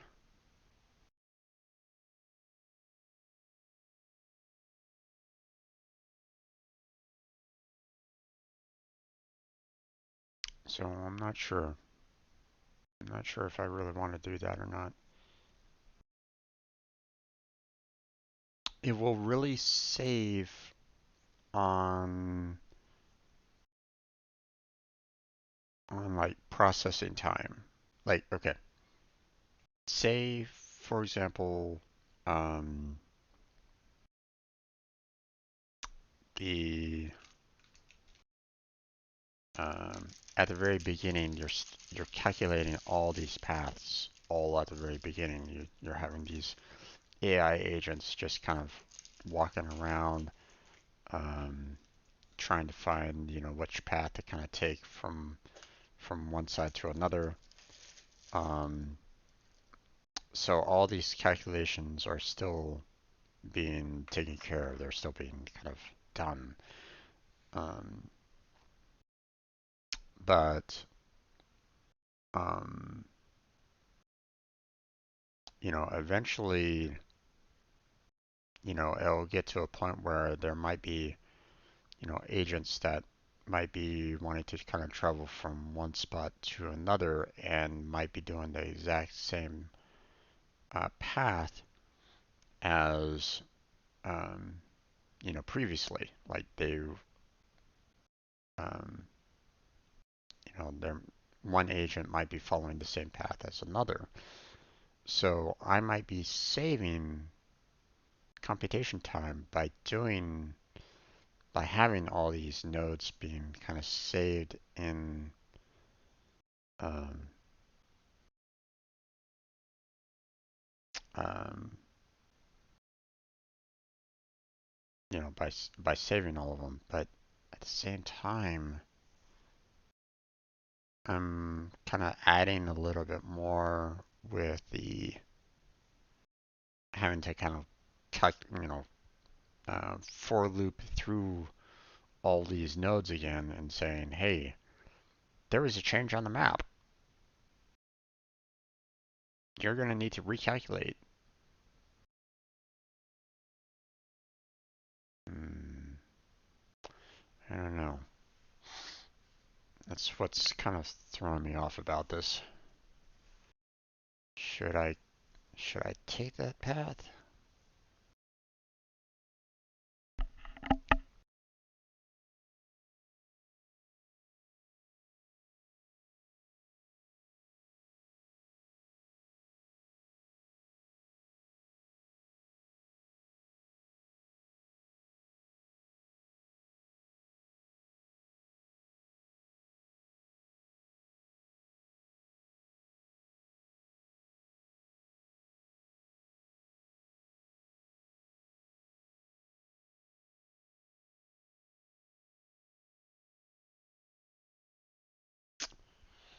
Not sure.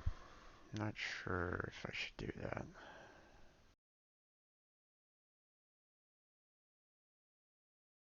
What I'm also worried about is, you know, if once I start getting too many agents in the map, will I start causing some, um, will I be causing myself some additional problems with, animation costs and processing power? I'm already kind of worried that um, I'm going to be causing some lag conditions once we start getting these guys really working on, pathing around the map.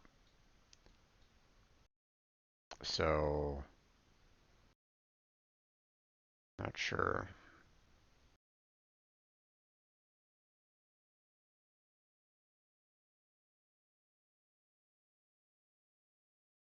So we're looking at higher storage and potentially, eventually a reduced cost in pathing, you know. So, um,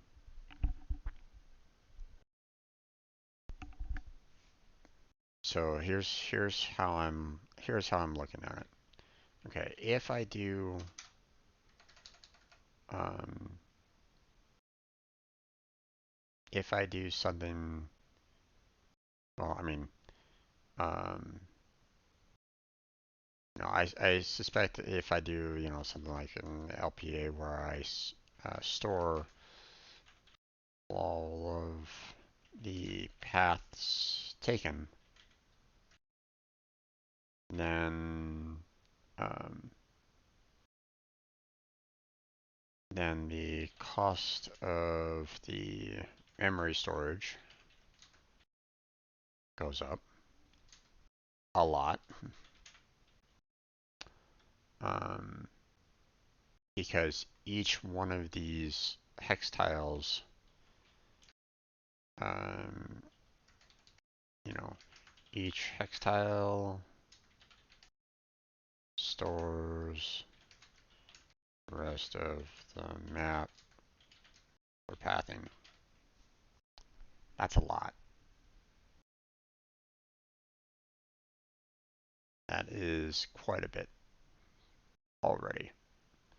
You know, that's, you know, that might be, it's going to be a lot for something like this for sure. Not so bad when at the very earlier levels. So the storage won't be that bad, and I'm gonna definitely be resetting the values here. I'm gonna be having to um, basically remove, once one level is complete and it moves on to the next level, then we're gonna basically need to kind of clear out all the information on it because we're remaking the map essentially. We're remaking the maze. Um, so all the information contained in those nodes is going to have to be completely wiped and redone. So so the pathing for this map is going to be different from say the other map that I do um, for like the second level. So those are two different maps. So I'm not going to be able to keep the the pathing here. I'm going to have to kind of clear it all back out, you know, reset all this back to the infinities, for example, and recalculate all the paths, for that one particular level. Um, so we have that. Um, we have the I mean, we already are aware that we have a pathing cost. Okay, so there's there's nothing else there. I mean, unless we allow the player and uh, allow for all the agents to be controlled by players and like other players or something like that. Much along the lines of any kind of traditional RTX, like you know, the old Warcrafts, the Starcrafts, or the like. Um, the there's going to be a pathing cost no matter what. Okay. Um, hell, there's a pathing cost you know in Warcraft and Starcraft as well. When you tell a unit go in this particular direction, or go to this particular point in the map, it's going to find a path to get there. It's not going to go straight. It's not going to go, hey, I'm going to go straight towards these woods and walk into these woods. No, it's going to know that it needs to kind of go around, or at least it should. Any good RTX should have that. Um, but um, pathing costs is going to be pretty much the same. So there's nothing that I'm going to be um, there's nothing extra there. Um, but here's the thing: when we calculate the path from one tile to another, then it's done. You know, no no more major calculations. You know, unless there was a change to the map. So,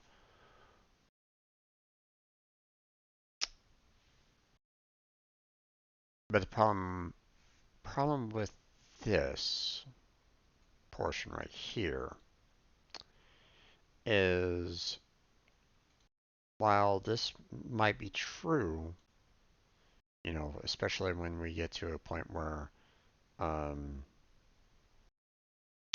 you have one particular AI agent and he's wanting to get to another spot on the map, um, and you calculate all those particular paths for every start and goal destination.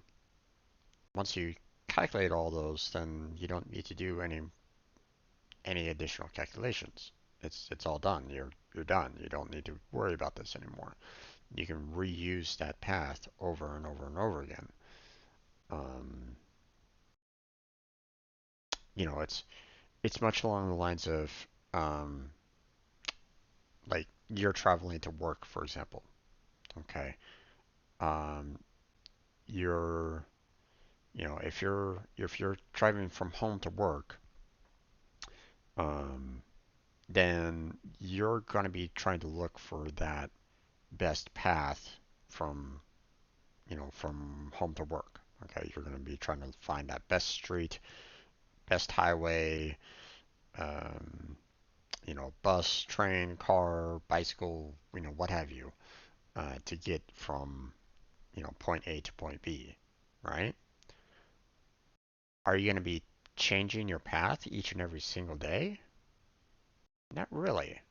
The only time you ever really change it is um, if there's like a problem, like there's construction on the street or something like that, you'll try to avoid it, or there's a traffic accident, or um, or maybe there's just a high volume of traffic, in one particular spot, so you're trying to find another alternate route around it.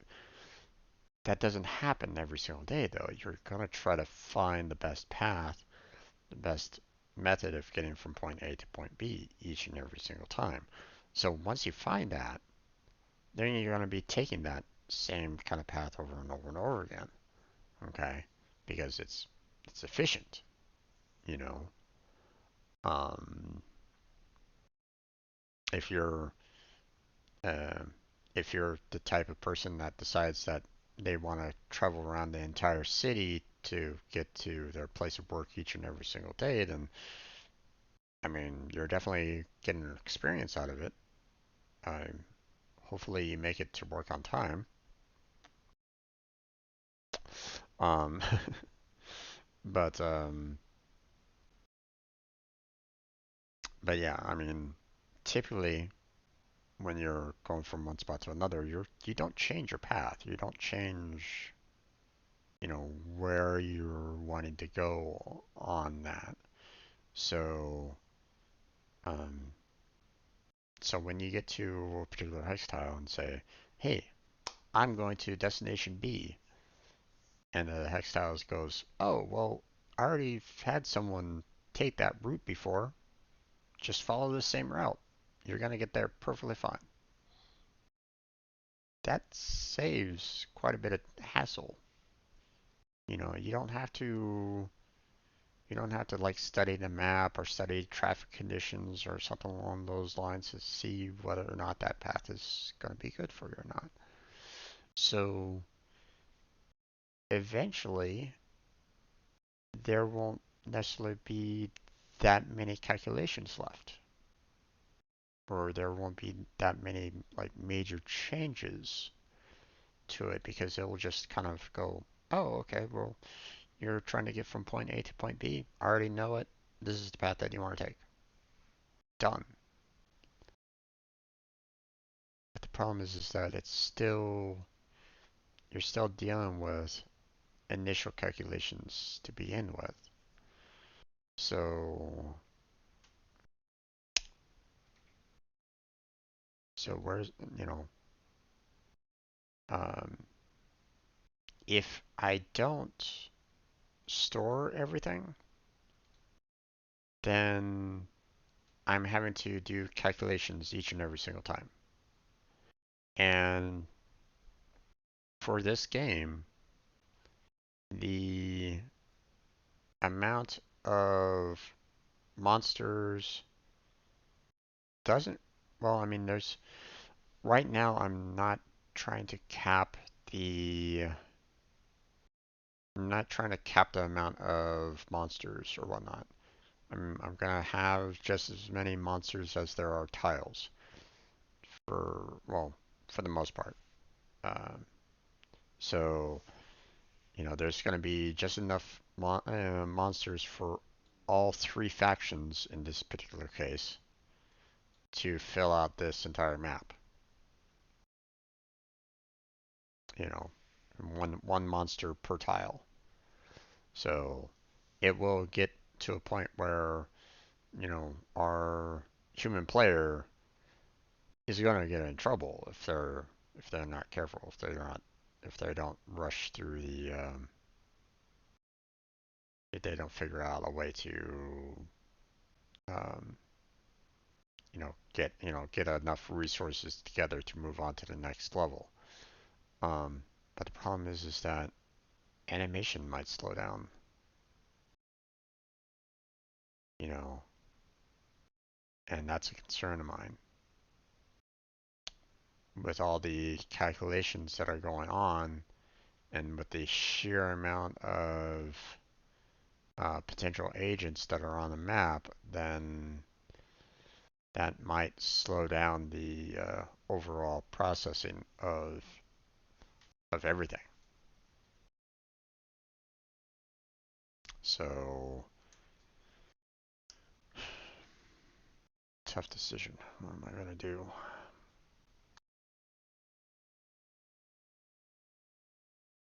Because we're not talking about, we're talking about pathing for each and every single last um, individual here. every single last one of these agents, you know, every single last one of them is going to have their own individual pathing. So, you know, like, I have 112 ghosts and ghouls and goblins and so on and so forth going on right at the moment. And, you know, that's that much going on. Or, that's your calculated path for each and every single last one of those particular agents. Now, obviously, the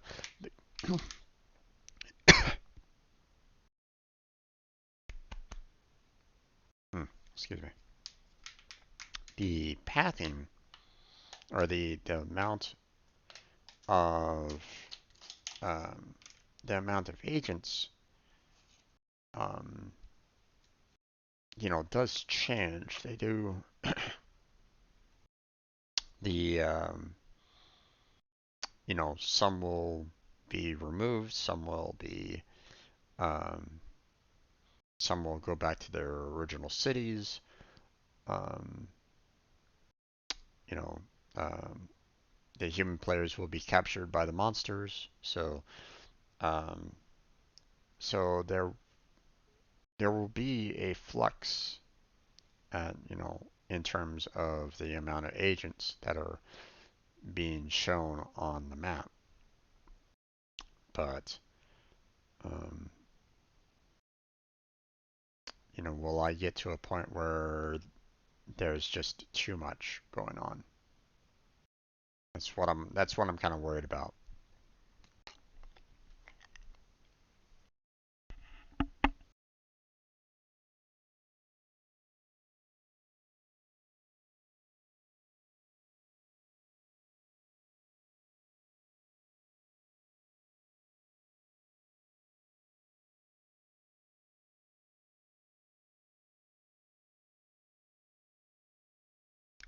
So um, so basically, right at the moment, I have 125, 26 of the ghosts, goblins, or the ghosts, goblins, and the ghouls. But that could also be just as many humans as well. I could be having 127 humans out there on the map as well, all doing pathings. So I don't know.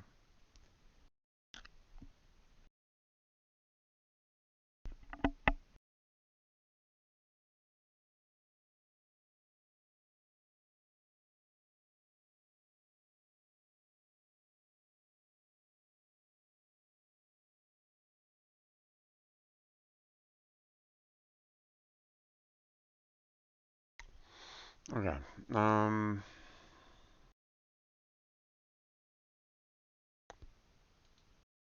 Being able to reduce down the amount of calculations is going to be a good thing. Um, let's put it this way. Um, if if I calculate a path out from one spot to another, okay, then um, the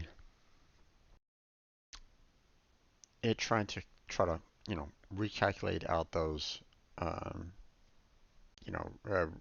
do those recalculations over and over and over again, trying to do it for each and every single last agent that is going to be showing up. Um, that's going to slow down everything. Okay. Um,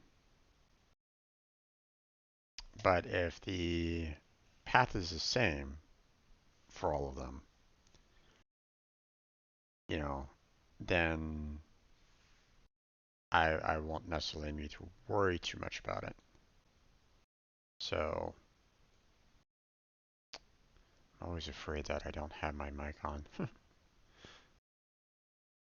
um,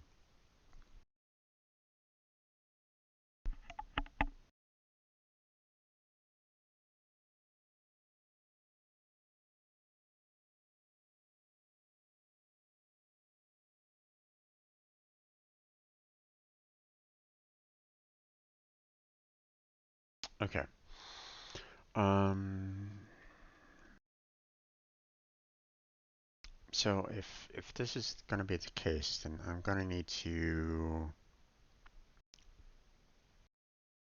change up my code a little bit.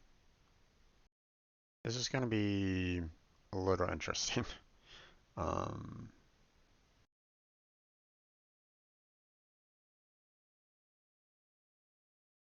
let's see.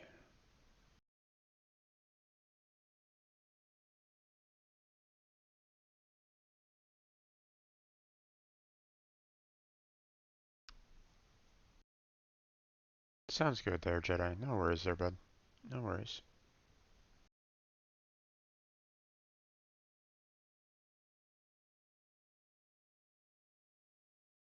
Okay.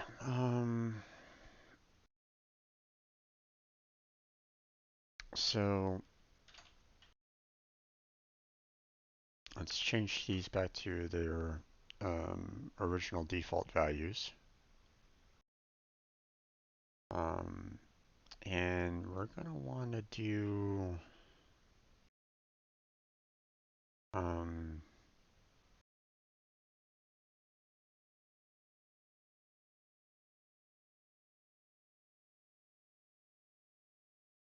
oh boy.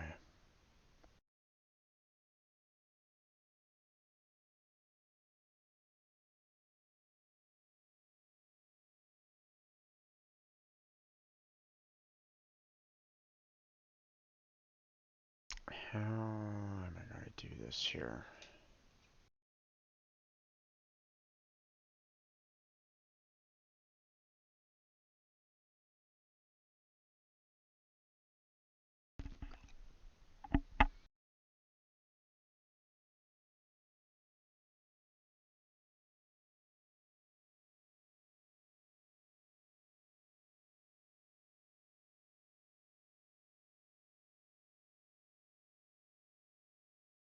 I'm really gonna need to look for a second monitor. Okay. Um, okay. So,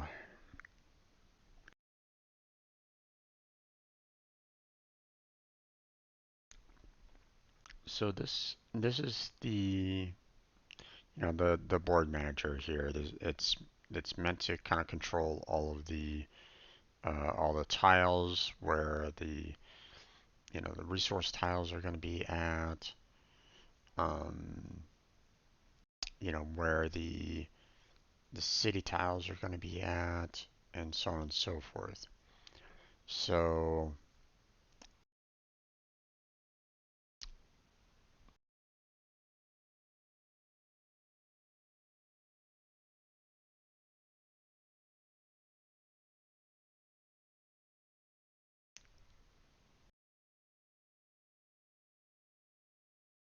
So we have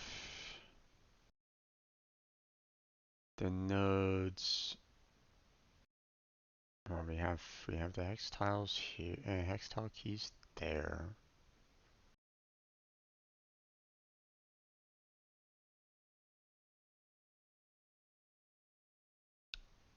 And for every hex tile, we have, the hex tile key um,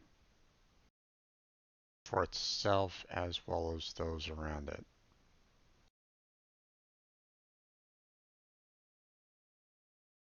But basically what I'm going to be doing is going to be adding in another, like, um, I'm going to basically be storing in another value into each of these hex tiles to hold on to the rest of the map.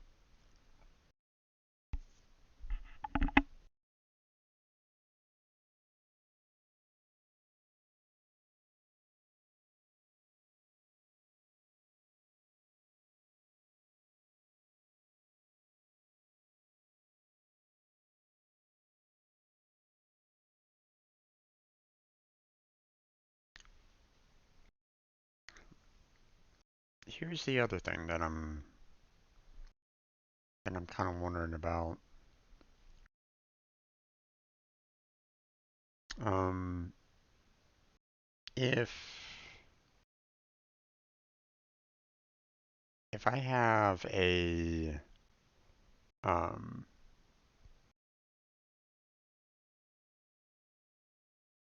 so I have, uh, you know, so initial thought line is to basically have, um, each hex tile storing the rest of the map, right?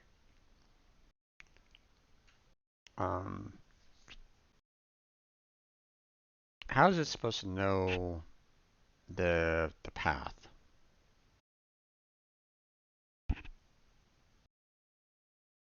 How is it supposed to know the path?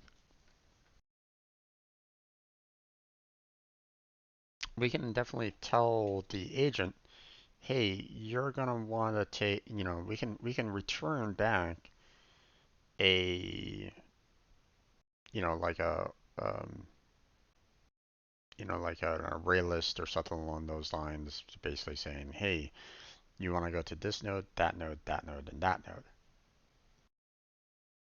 But I don't necessarily have that in, a storage of, you know, in the storage of the map.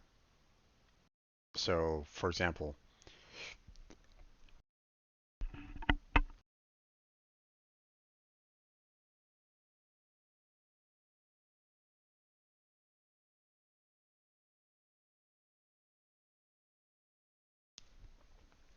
if I was to say, hey, we're going to have a private hex tile, um, let's see, let's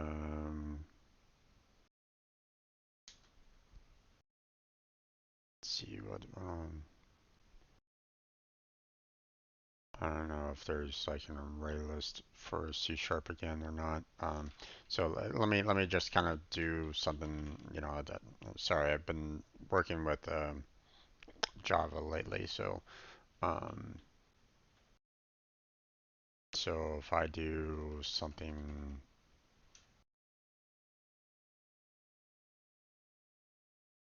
like this, for example, and I, call this um, map pathing,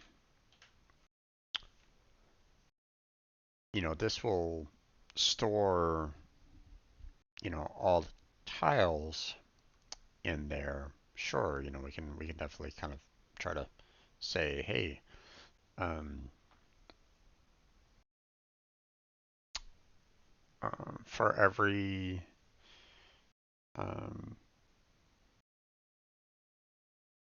every tile that isn't in there or something along those lines, we can just kind of try to add it in, um,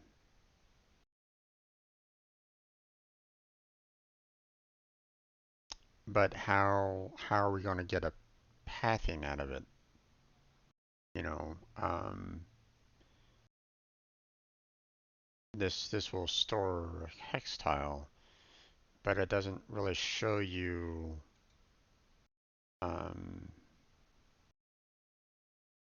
a path from it. I would have to kind of read. I would have to basically put together like another class that will kind of store um, each of the nodes to go from one point to another. Uh,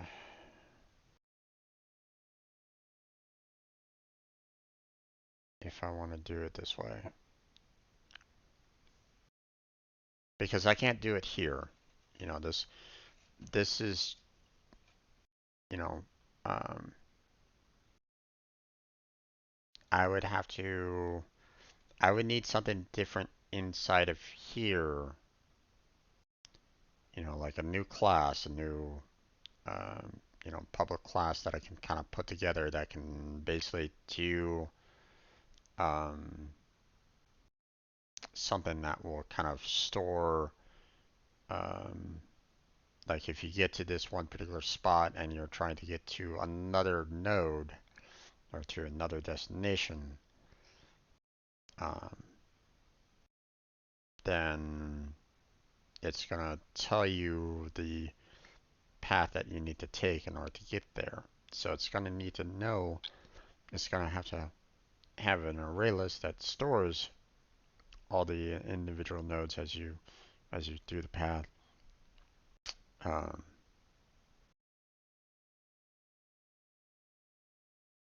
so,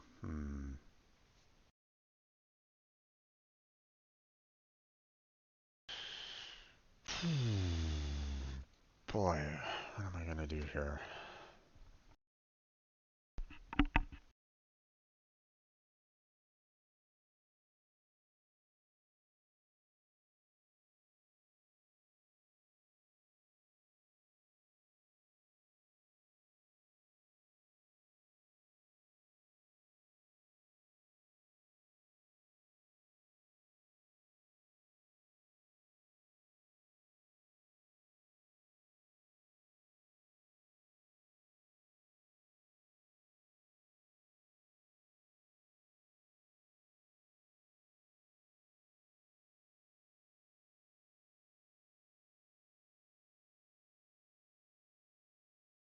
This is where I'm kind of struggling a little bit because I'm not sure what's the best choice out of all this. I'm adding. I'm gonna be, if I go down this route of, you know, storing all this information, then I'm adding extra code and I'm adding, the, I'm having each one of these tiles kind of store this information. And even then, um, it's going to be interesting trying to set up that information contained within it. So, hmm,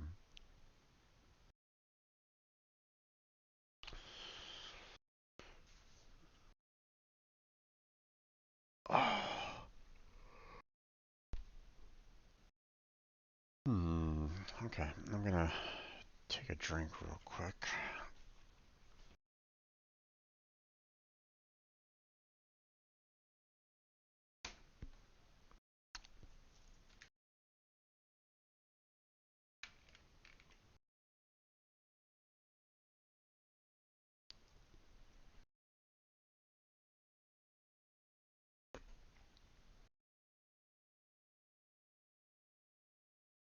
All right, so um, I'm gonna have to make a decision, one way or another. I have to get started on this. Okay. Um,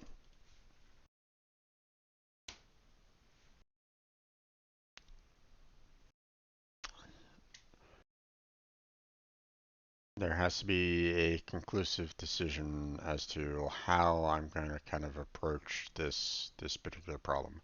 If I don't, um, if I don't, figure this part out, then I'm not going to get anywhere. Okay, the game doesn't goes nowhere. So the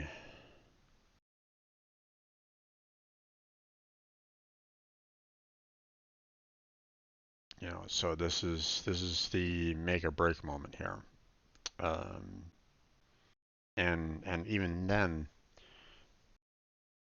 my decision here might screw me over down the line. Um,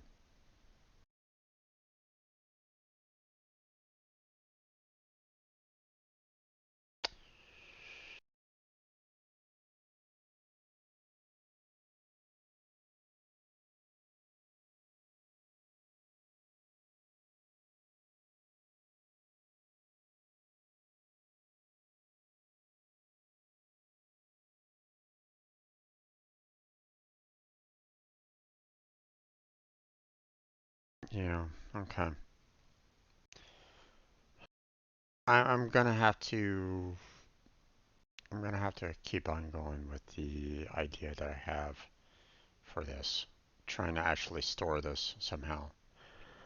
Um, because I'd like to be able to have the opportunity of the agent going, okay, well, I got to this spot. I'm trying to go to this spot. Um, find the best path for me. Okay. Now, obviously, this will change, and this will be different for the monsters because the monsters will be kind of, walking off on their own. Okay. They'll be kind of randomly walking around for the most part. Eventually they'll get to, I'll have them, um, you know, have like that moment of clarity for a little bit, saying, "Oh, I need to go in this particular general direction." So they kind of start walking in that general direction. But for the most part, I want them to be able to um, randomly walk around a bit, unless of course they find, like a human or something like that that they would want to chase after. Okay. I need to have them have a little bit of randomization to them. Okay.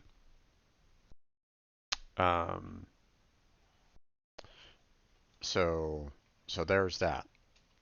But um, but for the humans, I'm gonna want to have them go. Okay, I'm starting out at this point. I need to get to this point. I'm gonna follow the exact same path that my previous AI agent took to get there. That way, I don't have to do um, I don't have to go into a queue and pop out all the information, search the information, calculate the heuristics, you know, um, getting out the distance, calculations each and every single time that I want to make, that I want to take a path. Okay. If that path is already done, then I'm skipping all this. You know, this is just one single path that I was kind of mimicking a little bit um, from what we have here. That's just one single path. All those calculations, um, all those processes.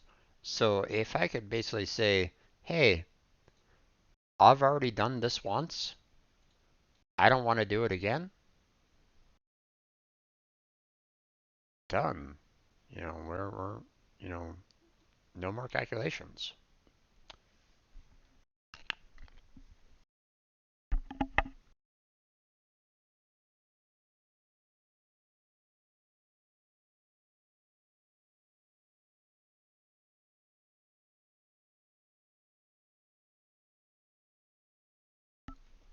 But here's the problem. Okay. The problem is always um, I'm adding more complication to my code. So, but I mean that's the thing. Okay. I'm adding more complication to my code, but I'm making the runtime calculations less. So, and I'm okay with that. I mean, it just adds more complexity to what I'm doing. But if it makes the gameplay smoother, if it makes it easier um, for the game to kind of be, um, if it's something that the um,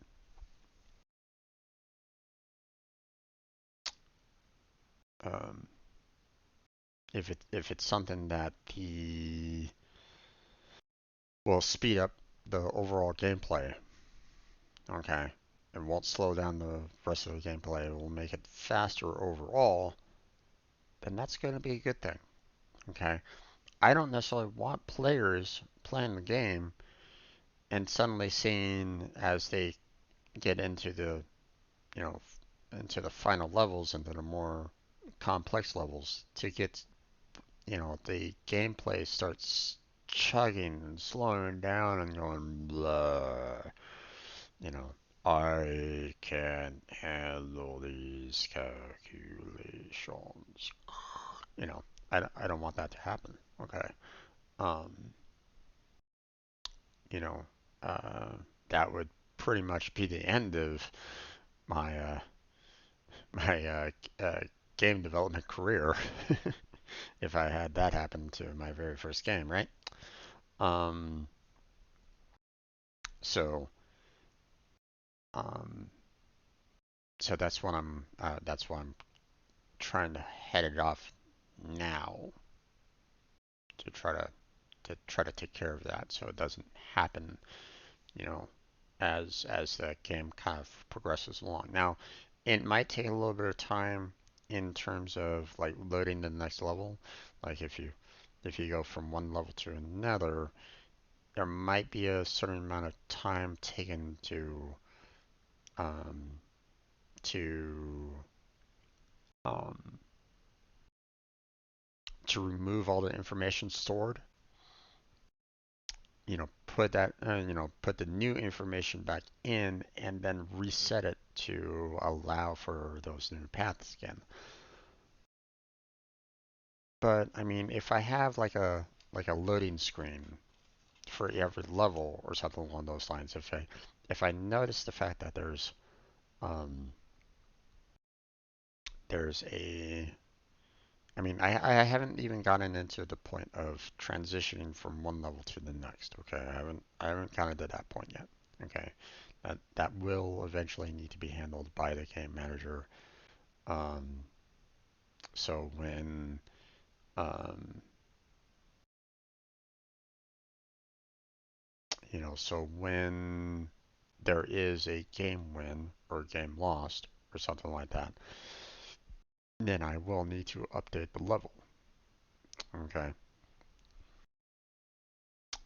which um, which I'll go ahead and like change all the values and so on and so forth. Um,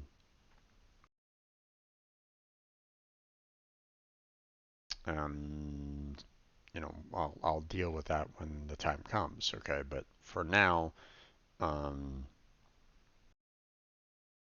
I'm just kind of focused on one particular level at a time. So,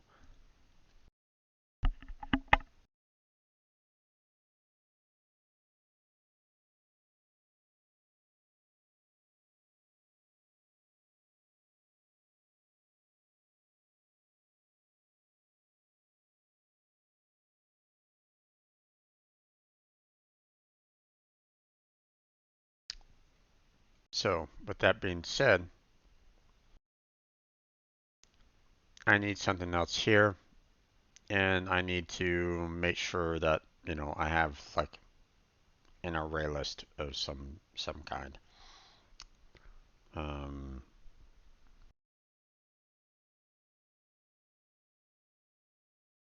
hmm,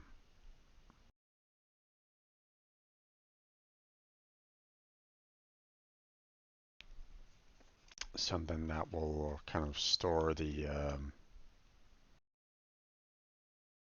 store the information that I was kind of working on here a little bit. Um, store that like the priority queue. Um, store all the nodes. Um,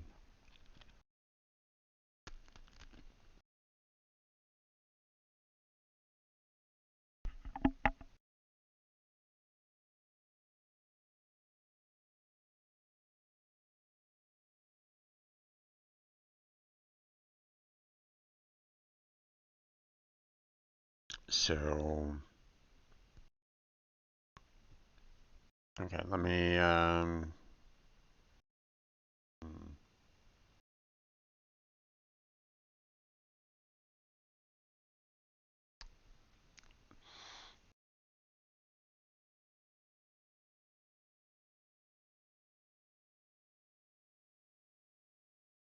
What am I gonna do on this one? How am I gonna kind of store the information?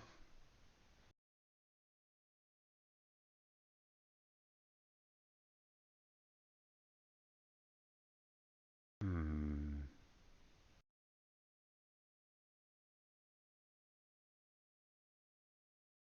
Okay.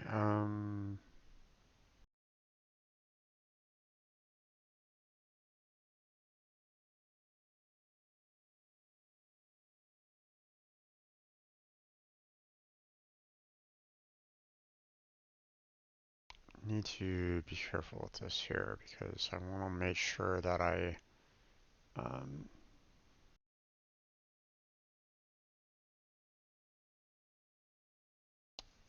okay, so one of the, hmm,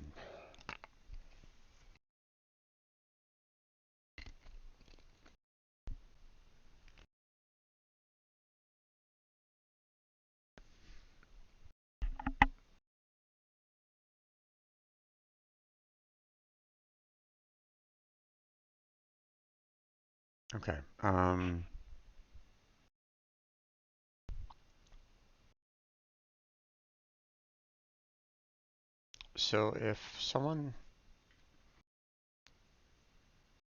So if someone basically comes and lands on a, if say Agent Tom lands on A3 and needs to get to F0, how are we going to um, how are we going to kind of store the information here?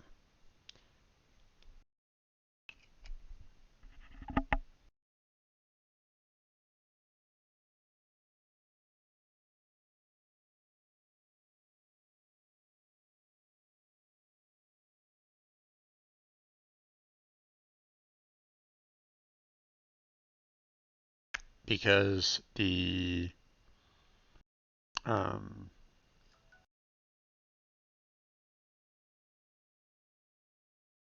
because I'm kind of worried that I'm, I want to be able to um,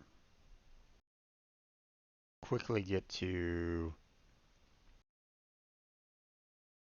um, I want to be able to go, okay, here's the path from A3 to F0 almost instantaneously. Okay. I don't want to be able to go, I want, if there's already like a path established for that, then it should automatically go, here's the path for you. Um, if if there's not one established, then obviously we'll go through, um, all this to kind of, tackle all that information. But um, we don't want to,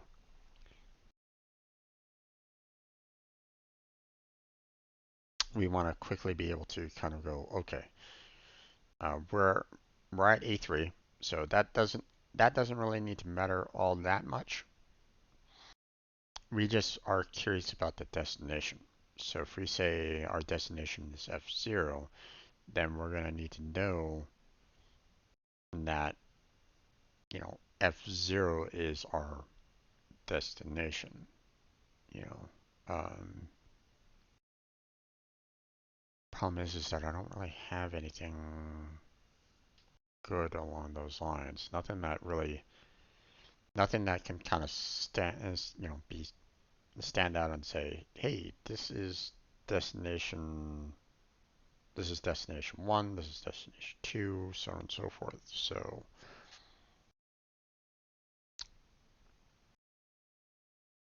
hmm,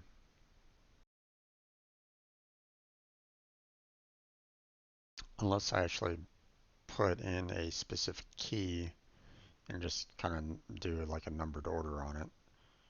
Um, but that, but the problem with like just like a numbered key, for example, like hey, this is key number one.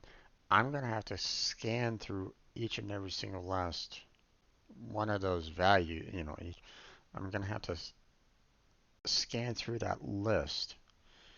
So, um, so if I'm trying to find if I'm trying to find F0 and I have that list of you know A through F and 0 through 3, all these nodes, and I'm looking at this and going, hey, are you are you node one number one? Are you node number two? Are you node number three? And it's like that doesn't really help me. That's not something that I can instantaneously get to. Okay, that's the problem with what I'm kind of seeing right at this point. Okay, there's nothing that I can um, I don't have like a hex key generator to kind of take the coordinates of the tile and generate a key from it. I might need to do that. That way I can, if I need to, if I'm trying to go to a specific destination, a specific tile, then I can just um, put the calculate the value out, look up the key, and I will have the path. Hmm.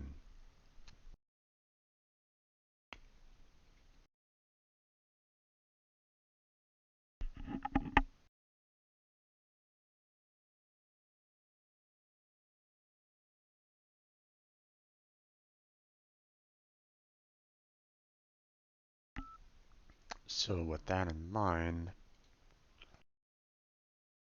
um, generate key with x, y coordinate. Let's see.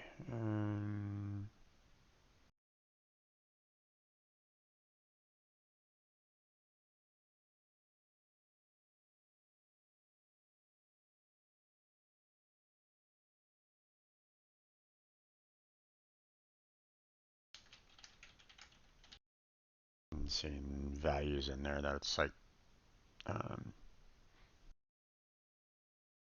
not necessarily something that I'm really curious about.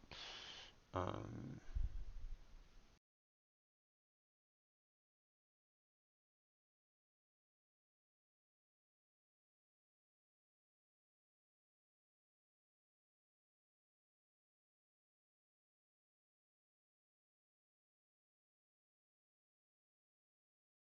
hmm,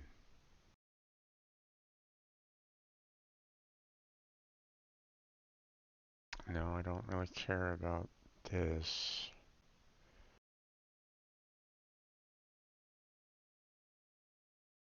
Nope, never mind. Not the right site.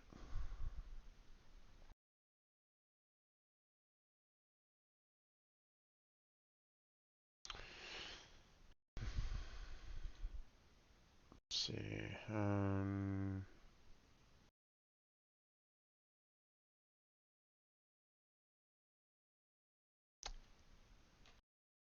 Do, do, do. Hmm.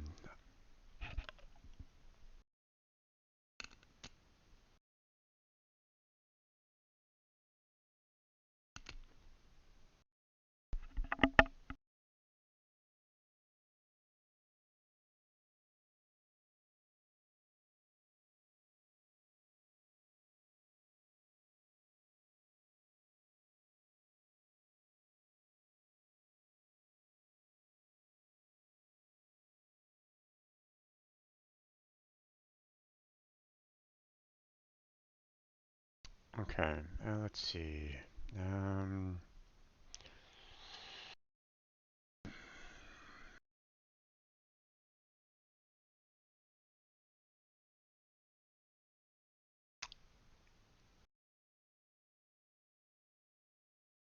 I don't know if this is the right one that I want here.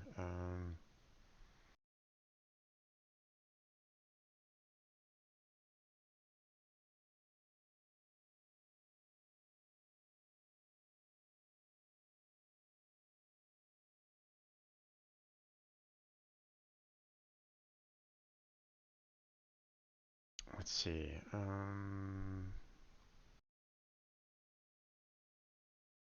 Let's see. Rating. Um,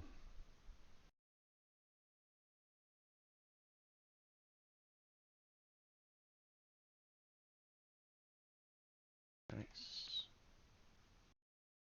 Yeah, key.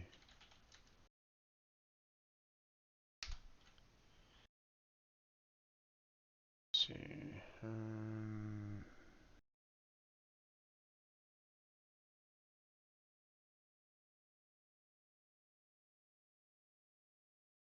Let's see.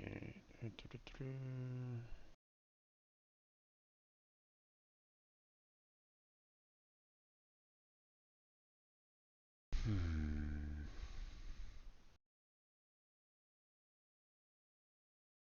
It says useful in creating maps where underlying information isn't evenly spread. Hmm.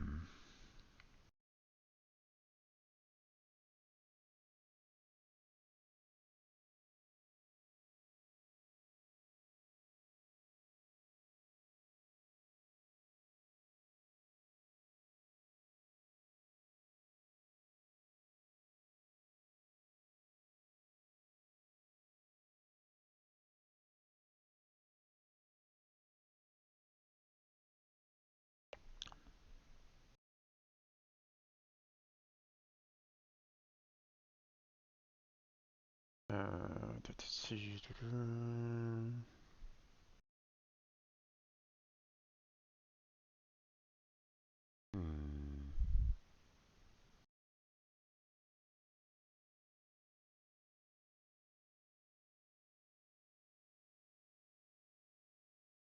I think this is a little too much than what I'm looking for.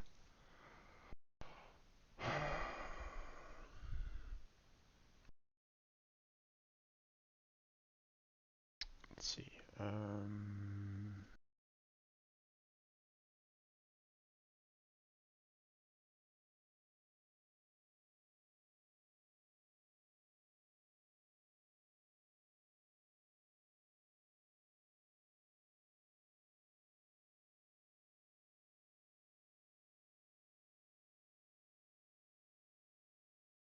Let's see.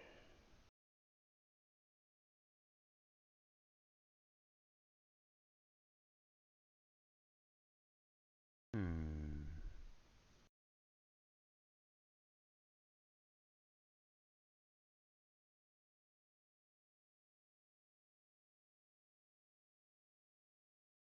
Let's see. C sharp.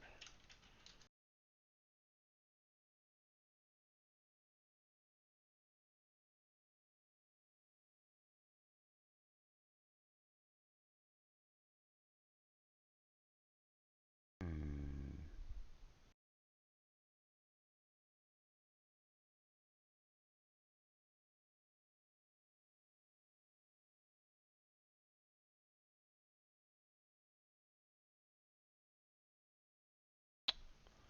Okay.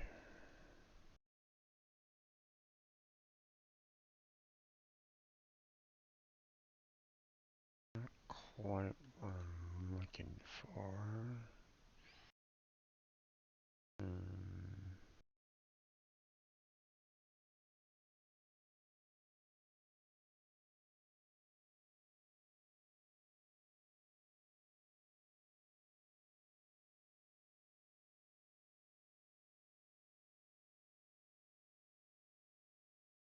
let's see. Um, um,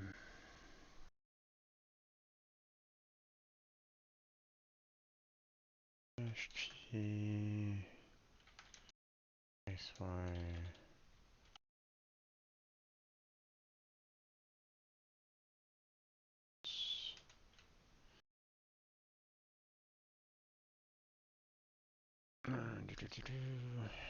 Um, requires a hash table to have key.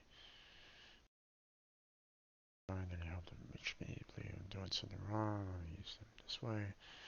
Create and craft questions or multi-dimensional array questions.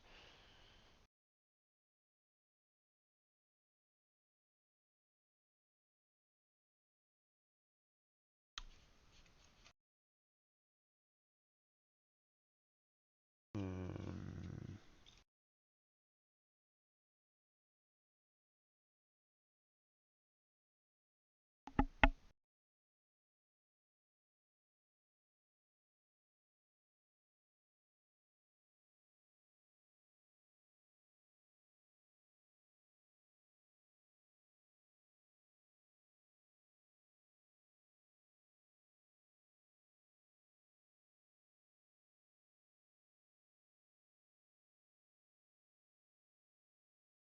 okay.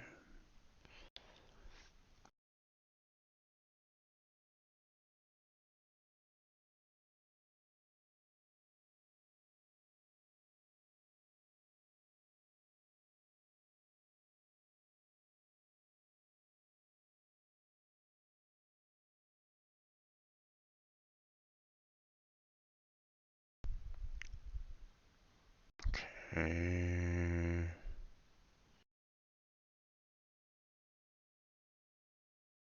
So this doesn't really work all that well, this particular calculation. So um, just so you know, I want to kind of point this out. So for example, if you have um, one position with like 3, 4 as um, as the example, um, then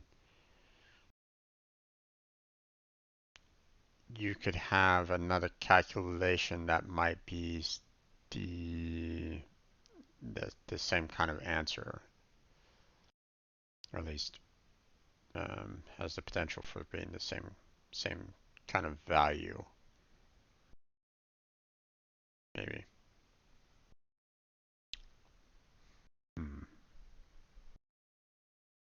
Or am I mistaken on this? I don't I don't think that works. But I could be wrong on that. Let's see. Um, hmm.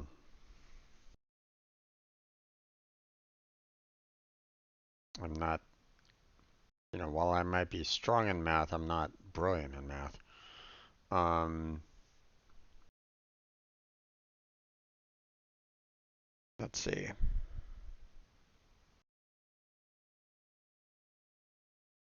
So say like if max is 100, um, then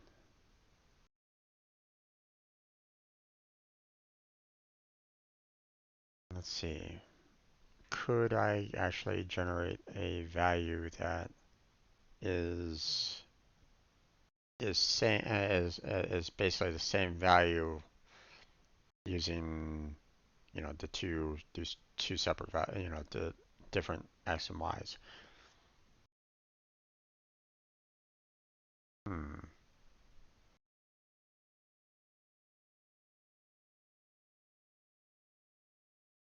No, not really.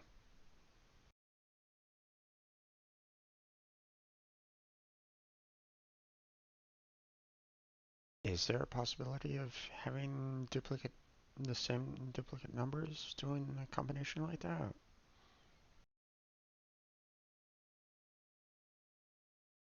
Hmm.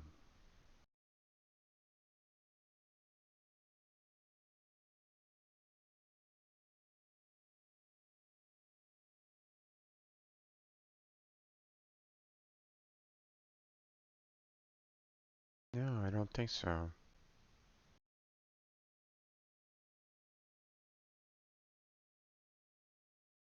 I might be able to kind of use this as a key generator, as a key value generator, maybe. Of course, I'd have to know, what the max number of hex tiles I have is, but uh, that's something that I can easily find, and that's something that I can easily get.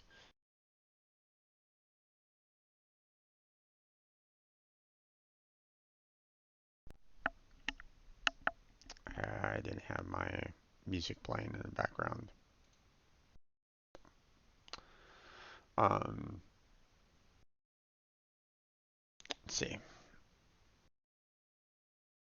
I really do need a better application for just kind of playing music. Um, and again, if anyone's kind of wondering, I upload all these videos to my YouTube channel. I don't want to get hit by a copyright strike. I've dealt with that before, even in playing games. So I'm trying to avoid it for the most part. Um, and yes, I even went to when I did marbles one day. I even went to like a Spotify non-copyright playlist apparently, and I got hit with like 6 different copyright claims from that, from the supposed non-copyrighted music playlist. So that's why I gotta be a little careful on that. um, let's see. Um,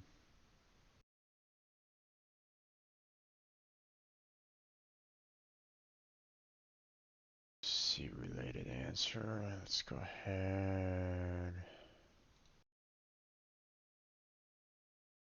Um,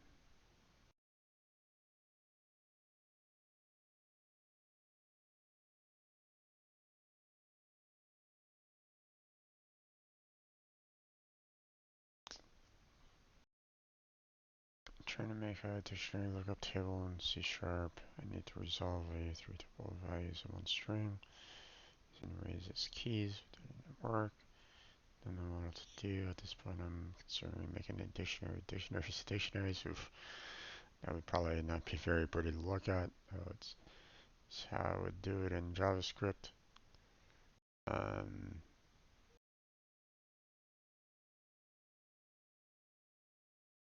um,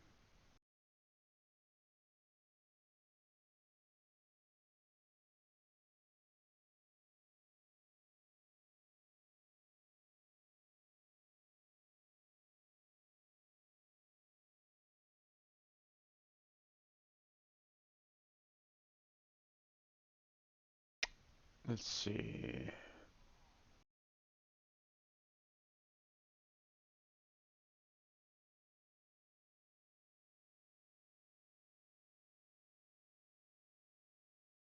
Let's see.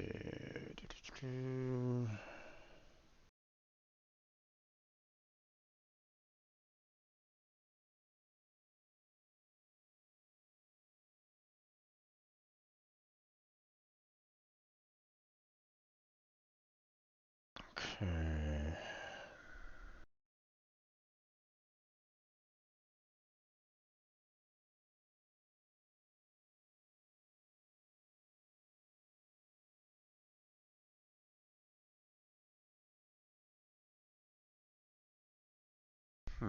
Okay.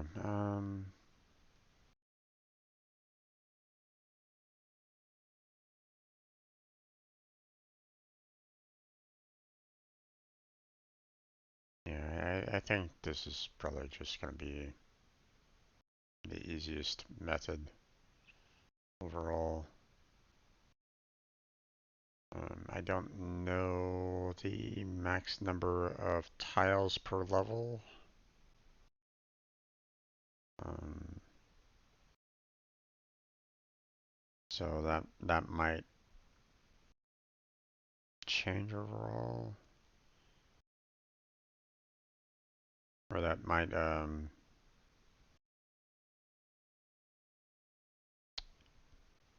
I could probably try to make some just arbitrary value. I mean, it's not like I don't have um,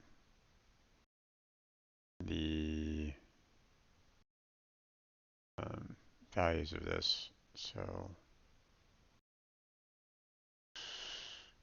or could I do this?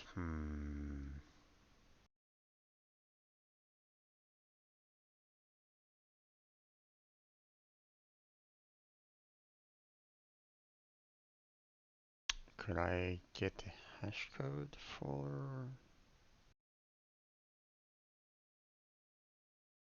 for the hex key and use that?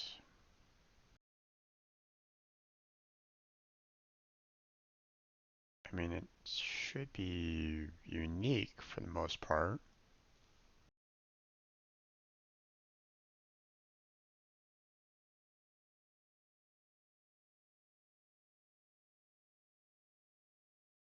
Hmm.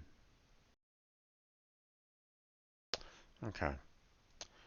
Um, so this isn't correct. That's something that I'm going to need to kind of change on here. Um,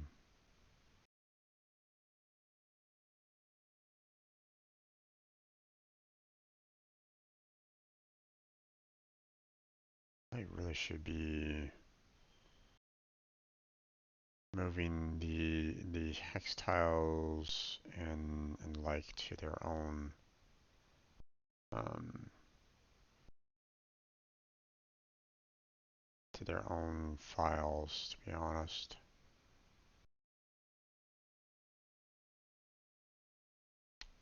It's kind of irritating to have, seeing that I'm so used to Java, not being able to do the protected, having them kind of all kind of contained within the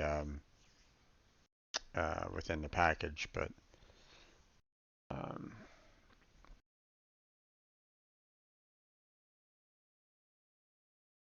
but I'm kind of probably screwing myself over with um, with kind of putting them within the board manager class. Um, Going back to lurking. Okay there, Jedi. No worries there, bud.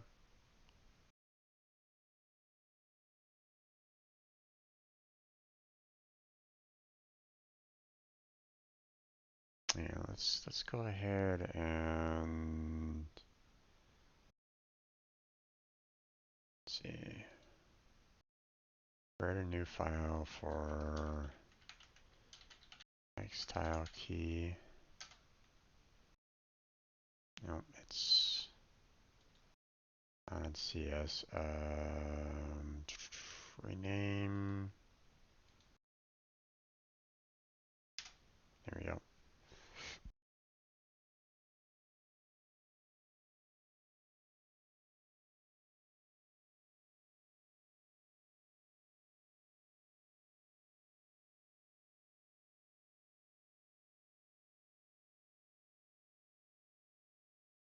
Okay.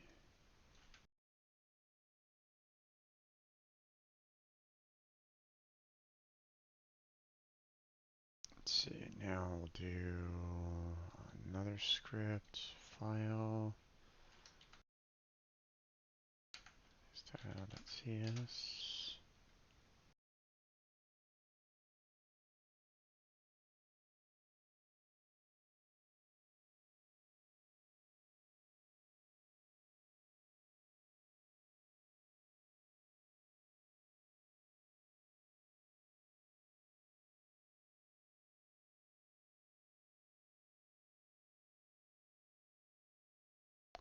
that.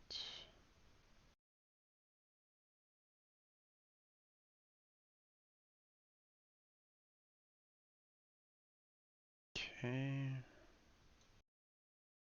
Clear out that white space. Don't need that. Okay. We'll see what kind of programming errors that might have caused, but hopefully it will be good. We'll see. Um,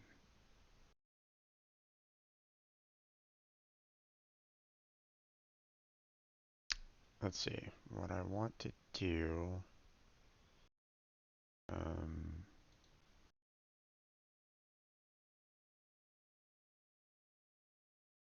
let's see.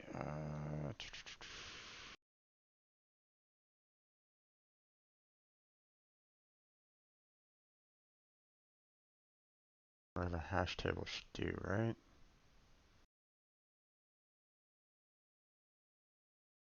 Should be. Um,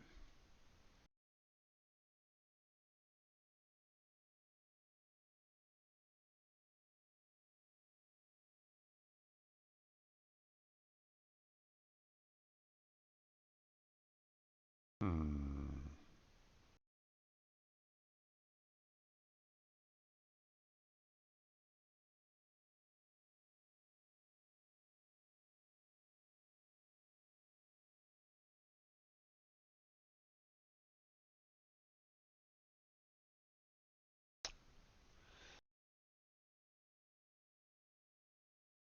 Let's see.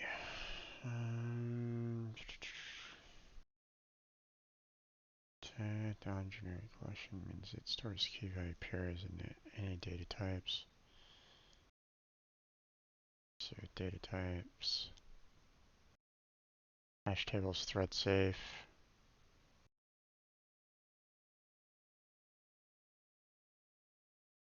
Which could be very helpful for me. Um, hash table returns null if we try to find a key which does not exist. Yeah, I'd rather have the null than the exception.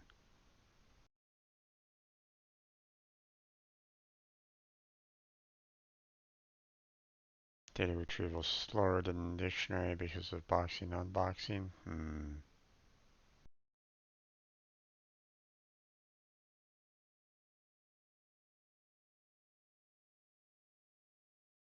But I mean, if it's thread safe, then that's good.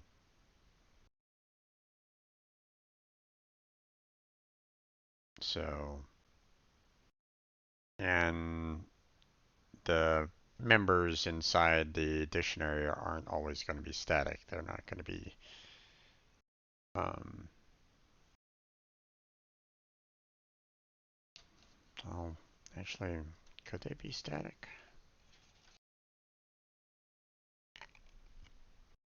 Hmm.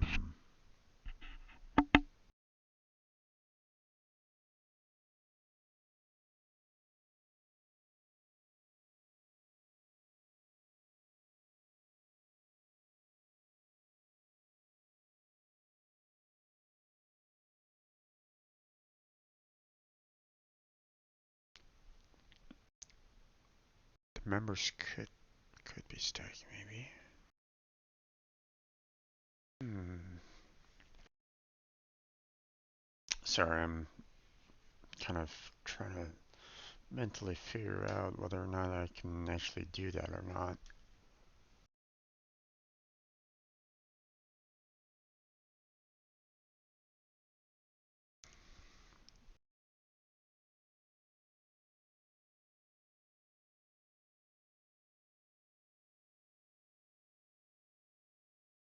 So here's where um, here's why I'm kind of wondering about it, considering it. So the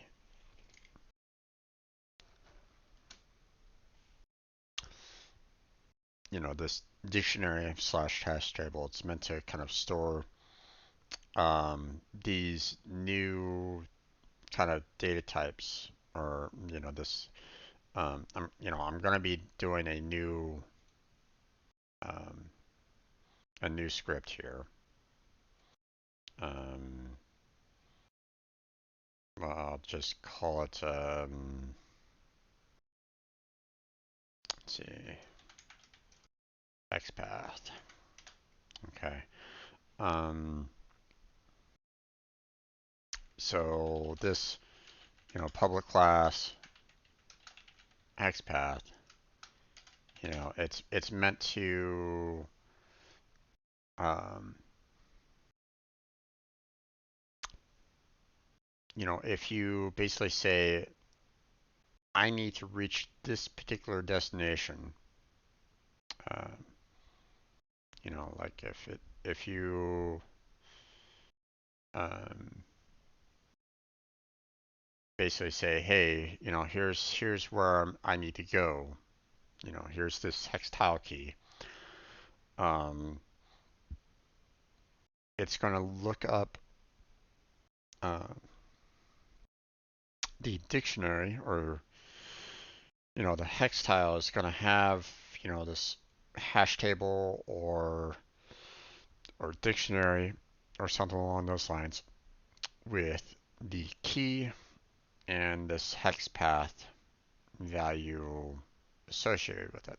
Okay. Now the hex path, um, the key is going to be basically the destination on which um, you want to go to. Okay.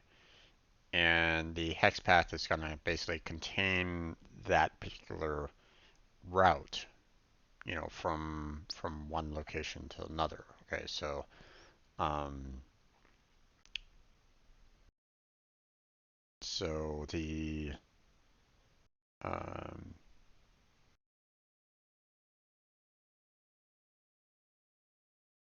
I don't know if does C# have a linked list?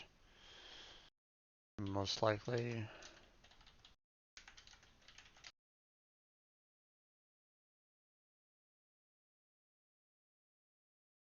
All right. Okay, um, so I can just basically say, hey, public linked list, um,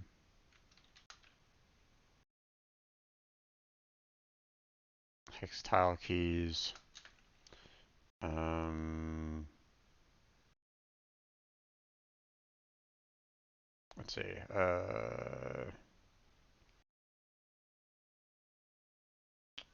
see path to take.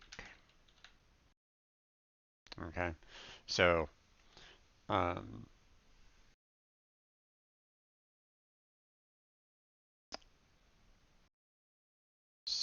here we're gonna have the generic key, and then we're gonna have hex path, and then that will allow for us to get you know um, um, we'll be able to get the hex path out of it and look at the path to take concerning that particular um, where we want to kind of go to,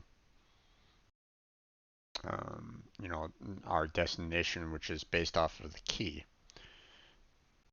Now, this path, this linked list here, that can change based off of our studies about the fact that um, our edges could change over time, our pathing could change, and so on and so forth.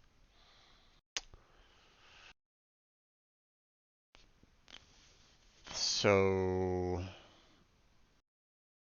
and our, you know, And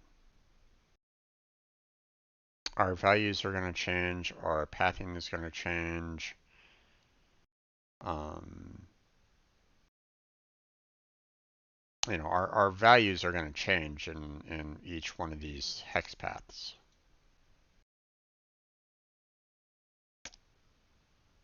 Is that considered static? I was always bad with that keyword. Um,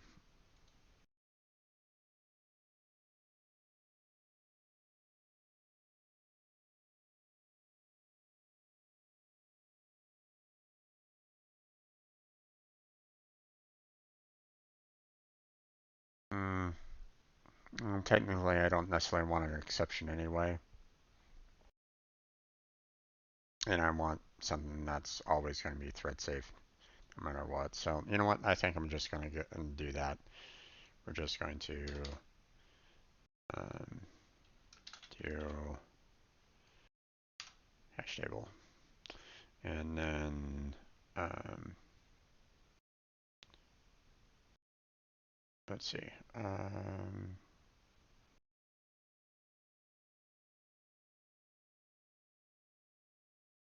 Can I just do int and hex path in there, or is that going to cause me a problem?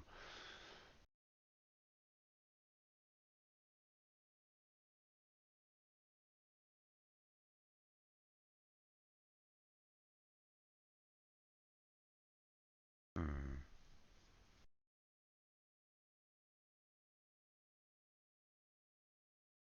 Let's see.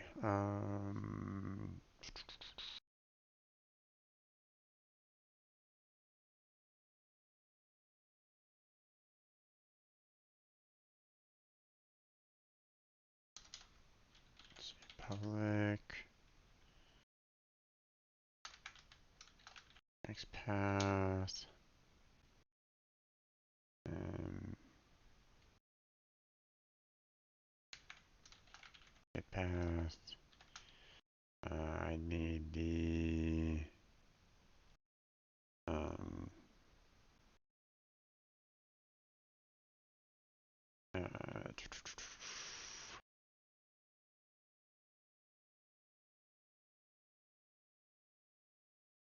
hash key. So now we do return at pathing.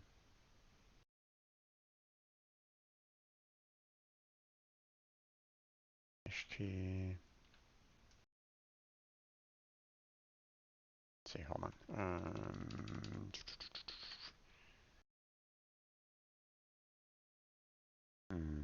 Okay, just having a problem with that. I need to,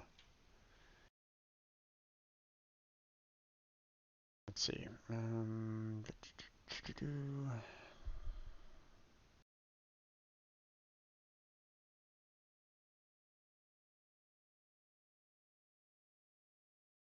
Let's see the functions that we can use on this.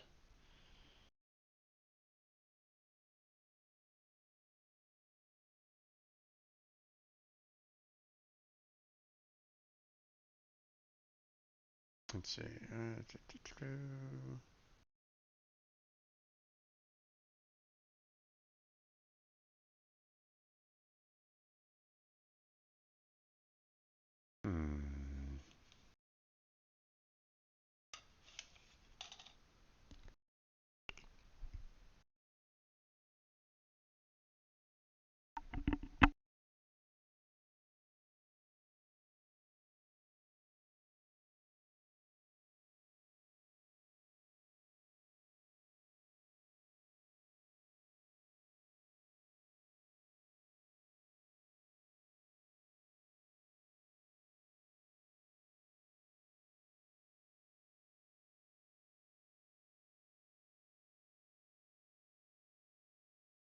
Hmm. Hmm.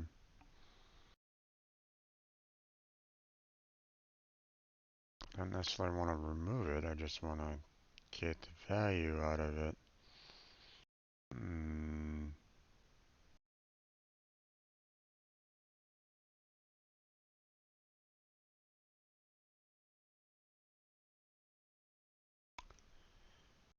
see. Um,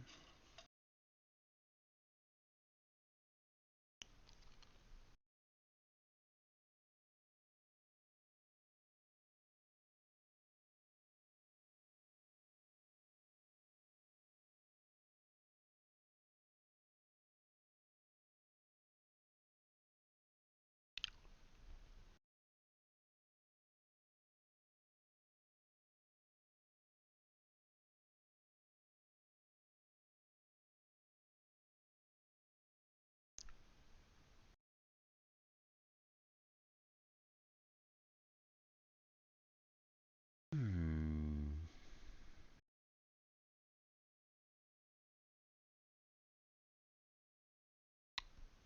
Okay.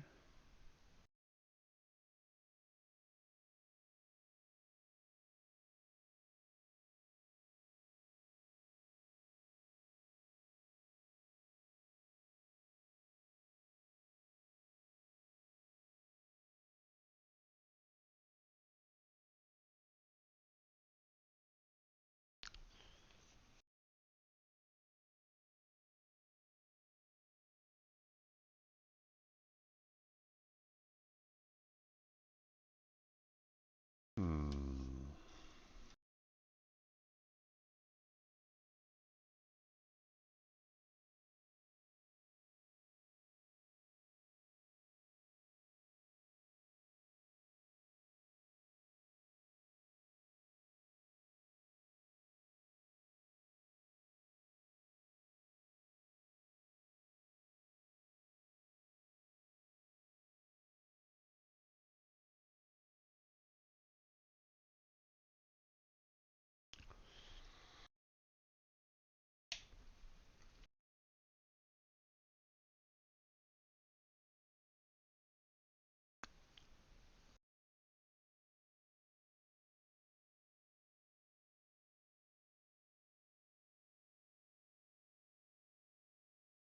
Um,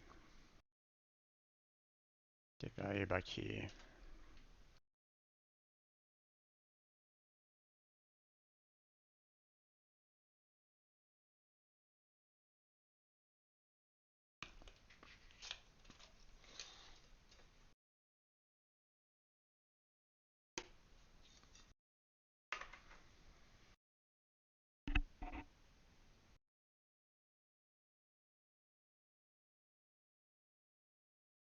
Let's see.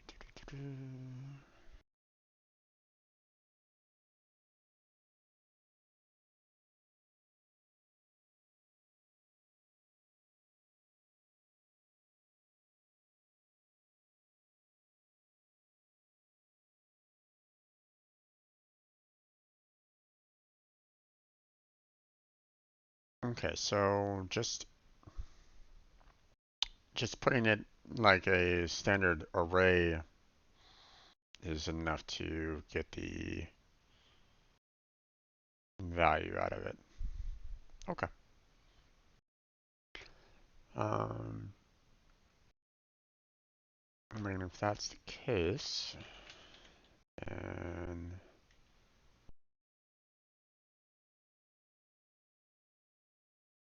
that should be good enough there. Um, let's see. Um,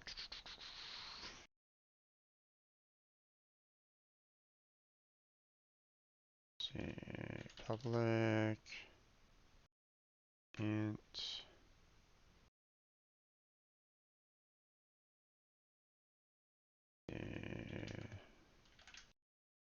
generate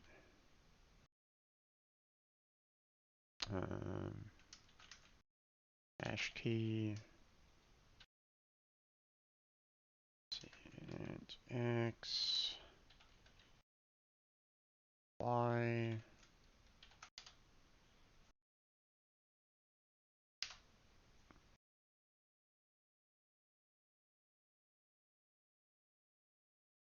Let's see. Turn x times max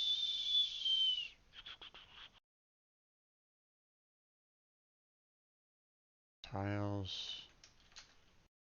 That's Y.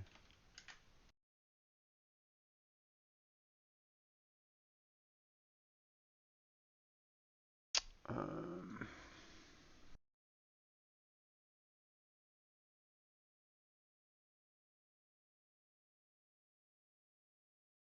let's see.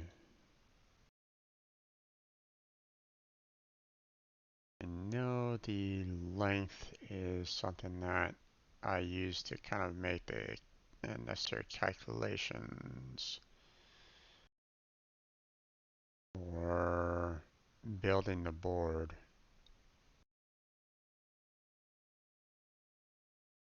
But that might not really help me in terms of the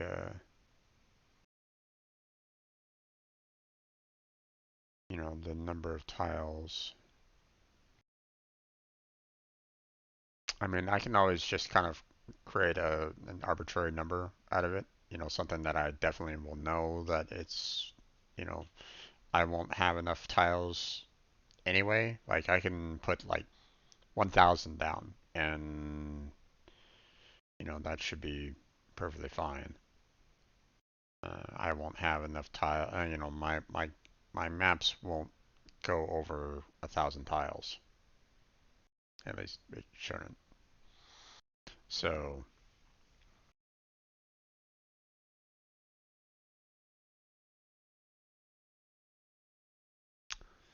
but I'm just wanting to make sure that I don't necessarily screw myself over um, with just an arbitrary number either.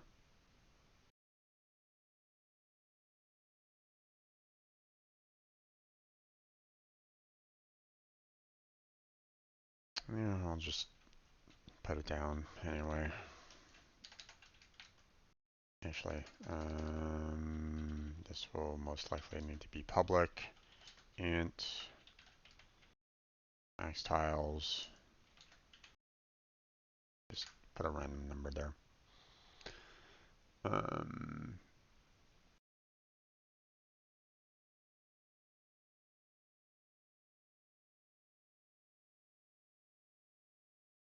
so we have that. Um,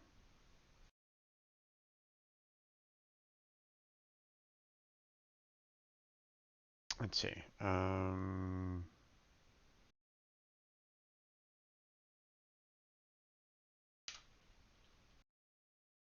Oh, public void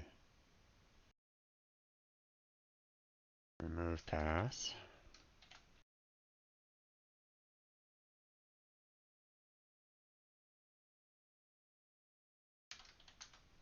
Just wanna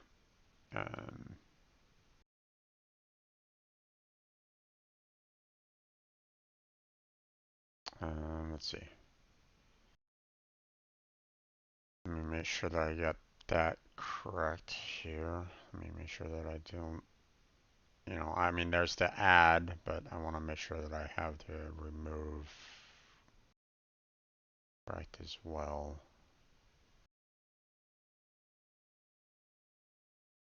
Let's see.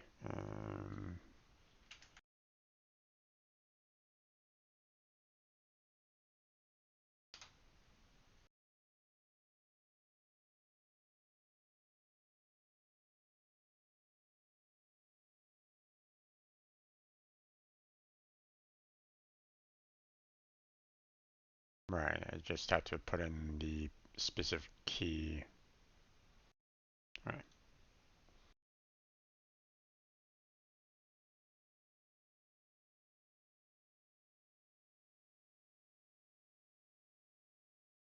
There we go. And now void add path int hash key and x path. Um,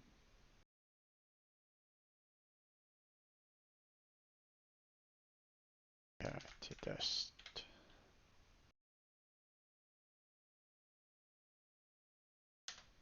Okay. Net passing dot add hash key at the dist. There you go.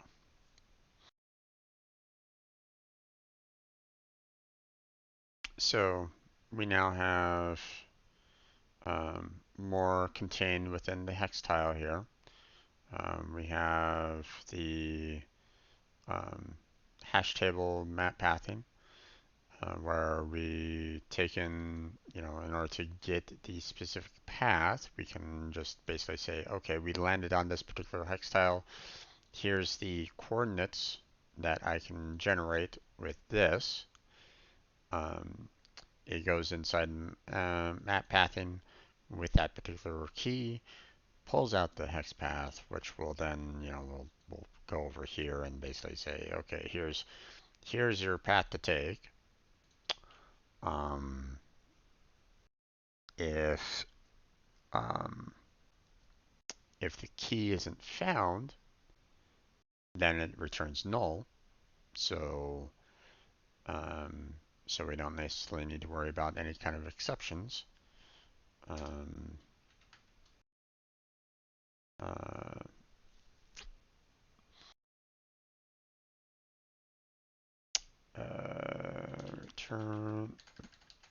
returns null if key isn't found. I'm just making a little note for myself so that I'll know when I get to the point of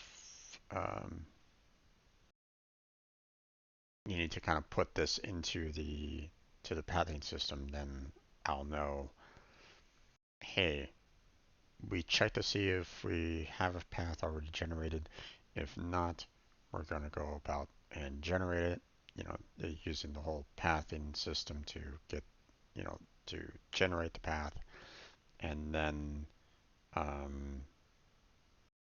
we'll put that into the hash table when the time comes. But if we don't have one in there, then obviously it'll return null, and basically saying, hey, red flag in play, let's build that path. So just a little note for myself on that. So that should be fine for now for our for each of our hex tiles.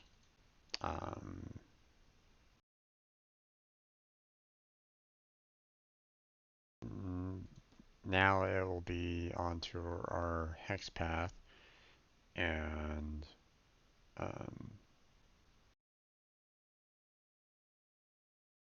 we're gonna need to do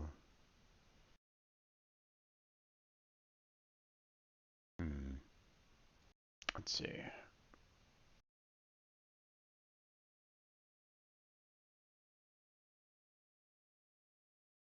Let's see. Based off of this, we're gonna need to um,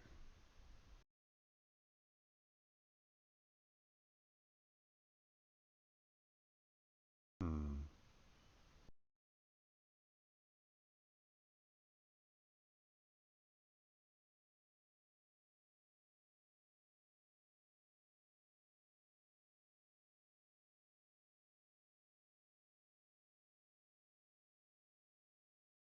let's see.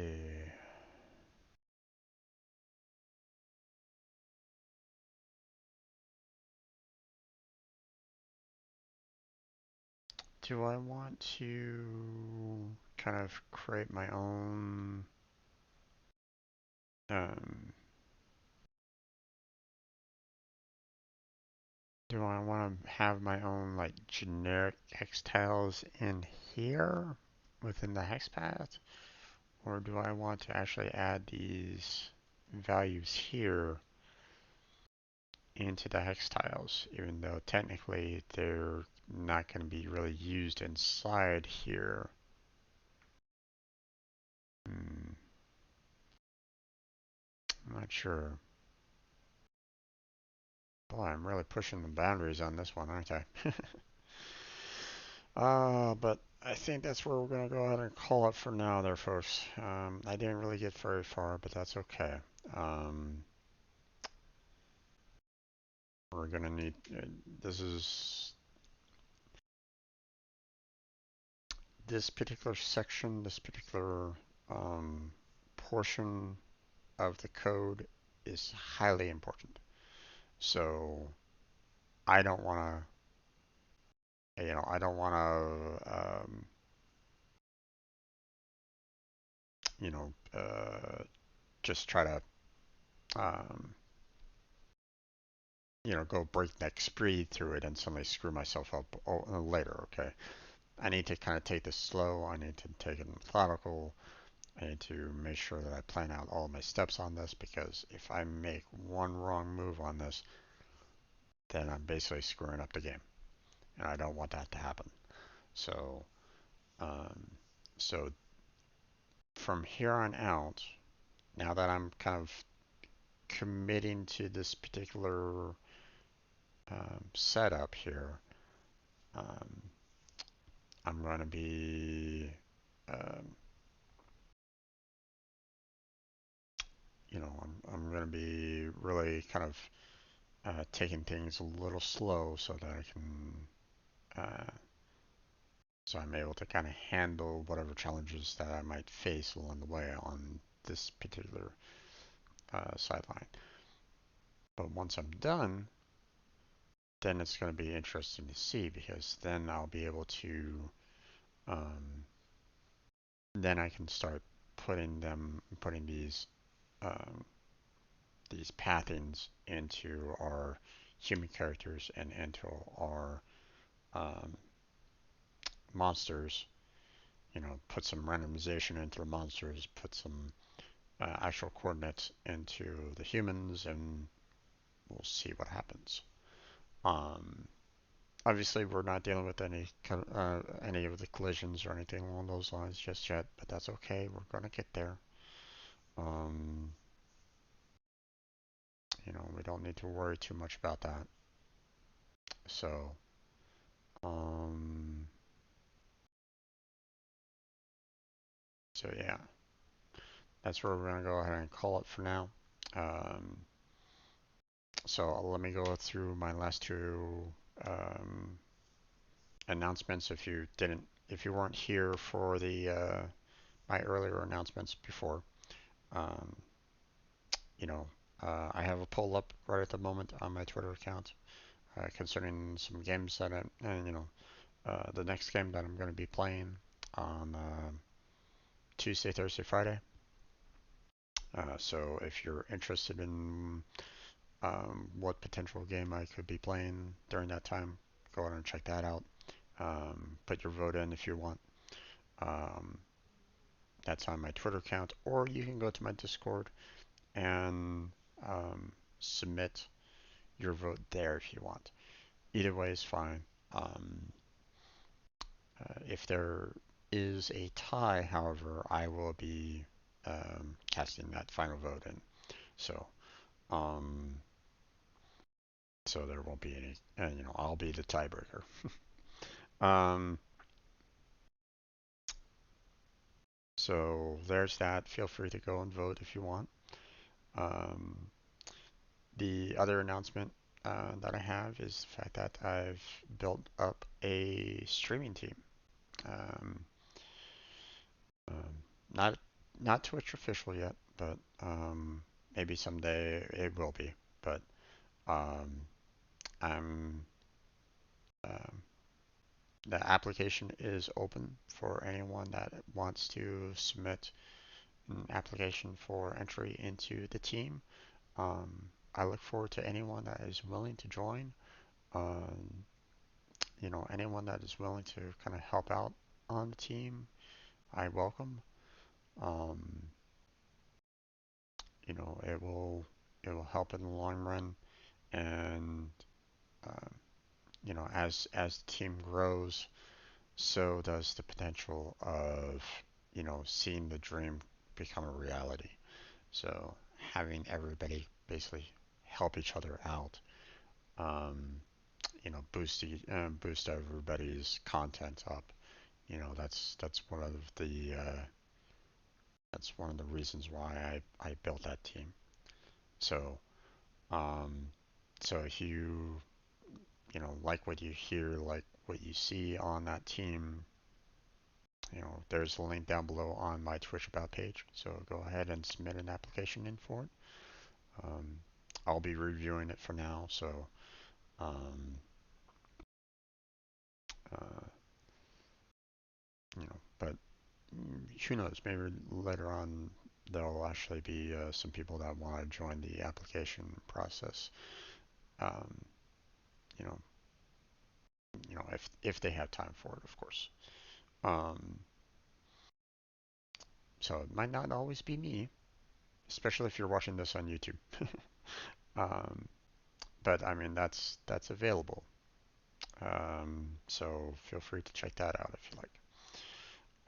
But that's where we're gonna go and call it for tonight, there, folks. So all these videos, all these streams are eventually uploaded to my YouTube channel, so feel free to check that out if you like. Got a link down below on my Twitch About page for that. I also have links to my Discord, my Patreon, and my Twitter account down below on my Twitch About page, as well as in the description of my YouTube videos. So feel free to check those out if you like. Um, leave a like, leave a comment, subscribe. All of it helps out. Follow if you're interested. If you're watching this on Twitch, I appreciate it. Um, but yeah, that's where we're gonna go ahead and call it for tonight. Let's see, anything else that I should announce? Not really. Just gonna be continuing my Finish What I Started series tomorrow. We'll be continuing the Discord build for the team. So, um, so yeah, that's gonna be it for tonight, there, folks. So thank you very much for watching. I appreciate it. Hopefully, I catch you next time. Um, hopefully, I'll catch everybody that was in chat today, such as Jedi. Thank you for stopping on by, man. I appreciate it. As well as Anifi. I think that's how you pronounce it. Um, thanks for stopping on by there, bud. And thank you for the follow. I appreciate it. Hopefully, I'll catch you next time. Okay. Um, but that's where we're gonna go and call it. So take care there, folks. Stay safe. Stay healthy. I'll catch you strangers next time.